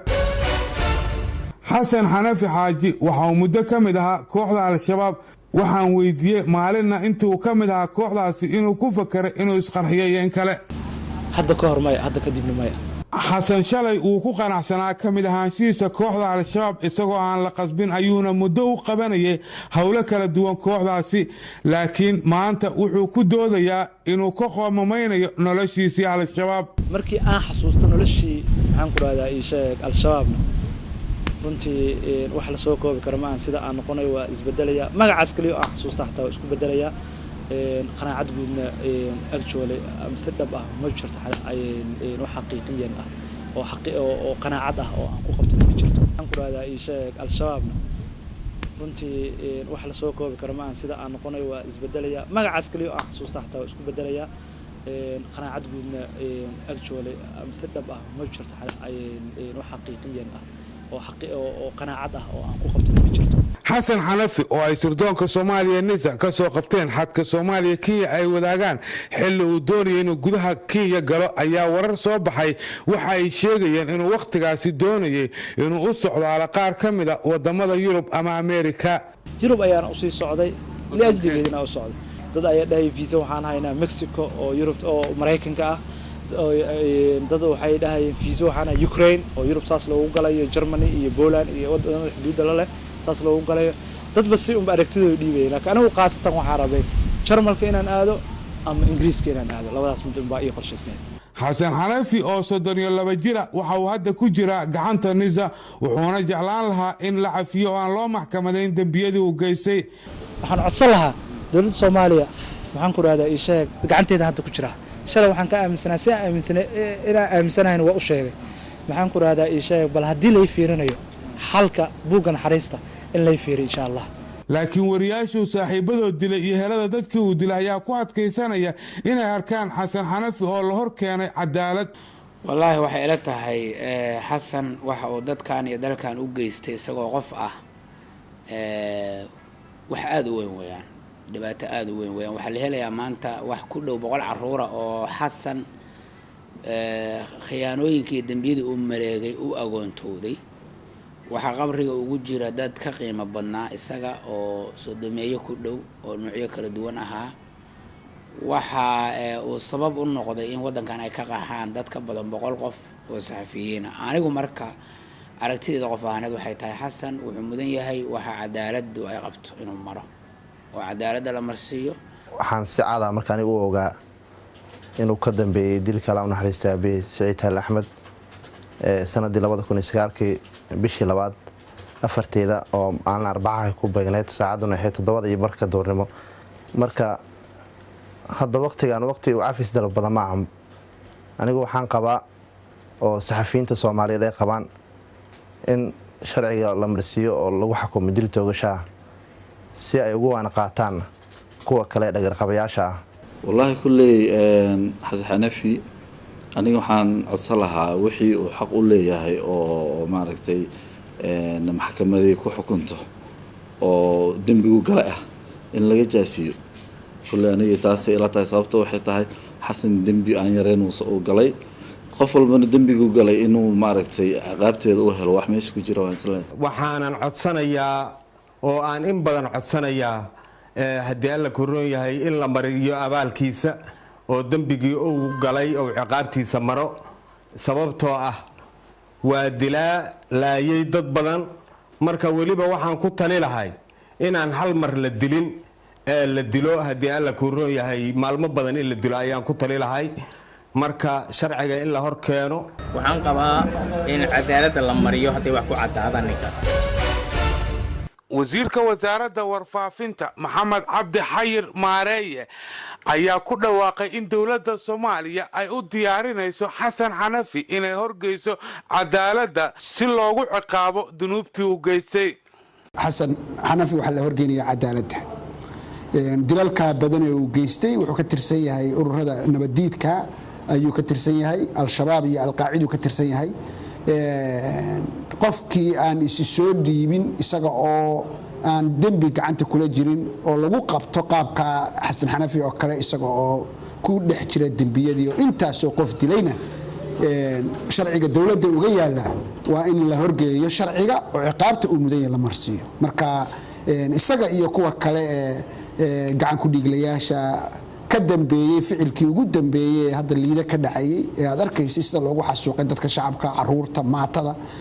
qoysaska dad aroosa wuxuu ka tirsan yahay Xasan Xanafi maragtay urur argagixisa oo aan naxariis lahayn oo dadka Soomaaliyeed diintooda iyo sharafkooda iyo dhiigooda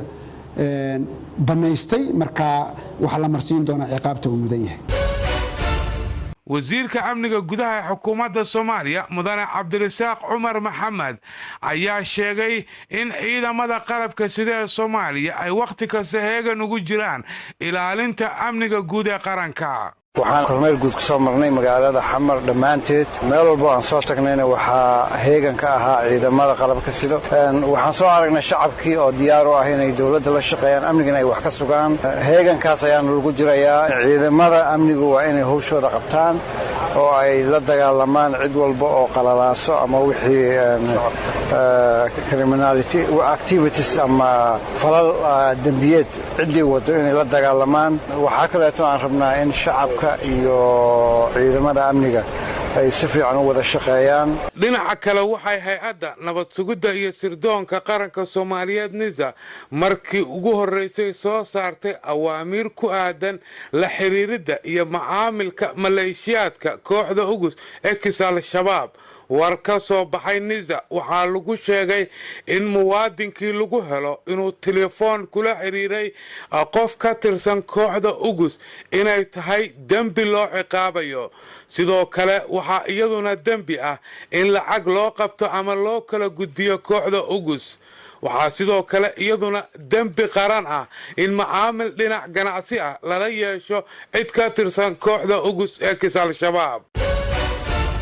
inkastoo dadkeenu dulmiga uu ka simayo dooxatadu xasuuqaan haddana waxa u sii daran duulkan habaaranay saxaafadda ma daayaan warbaahintuna ma daayaan dabley aan la garan baa saaka wariye dilay oo duugtiisa joognaa dadaalka iyo hawshana kama daali doonee dadweynuhu ogsoonow shacabkuna ma daayaan waayaaba yaa dilay maxaa wariye loo dilay ma la helay kuwii dilay hay-adaha duniduna u dulqaadan mayno iyo cambaarayn ma daayaan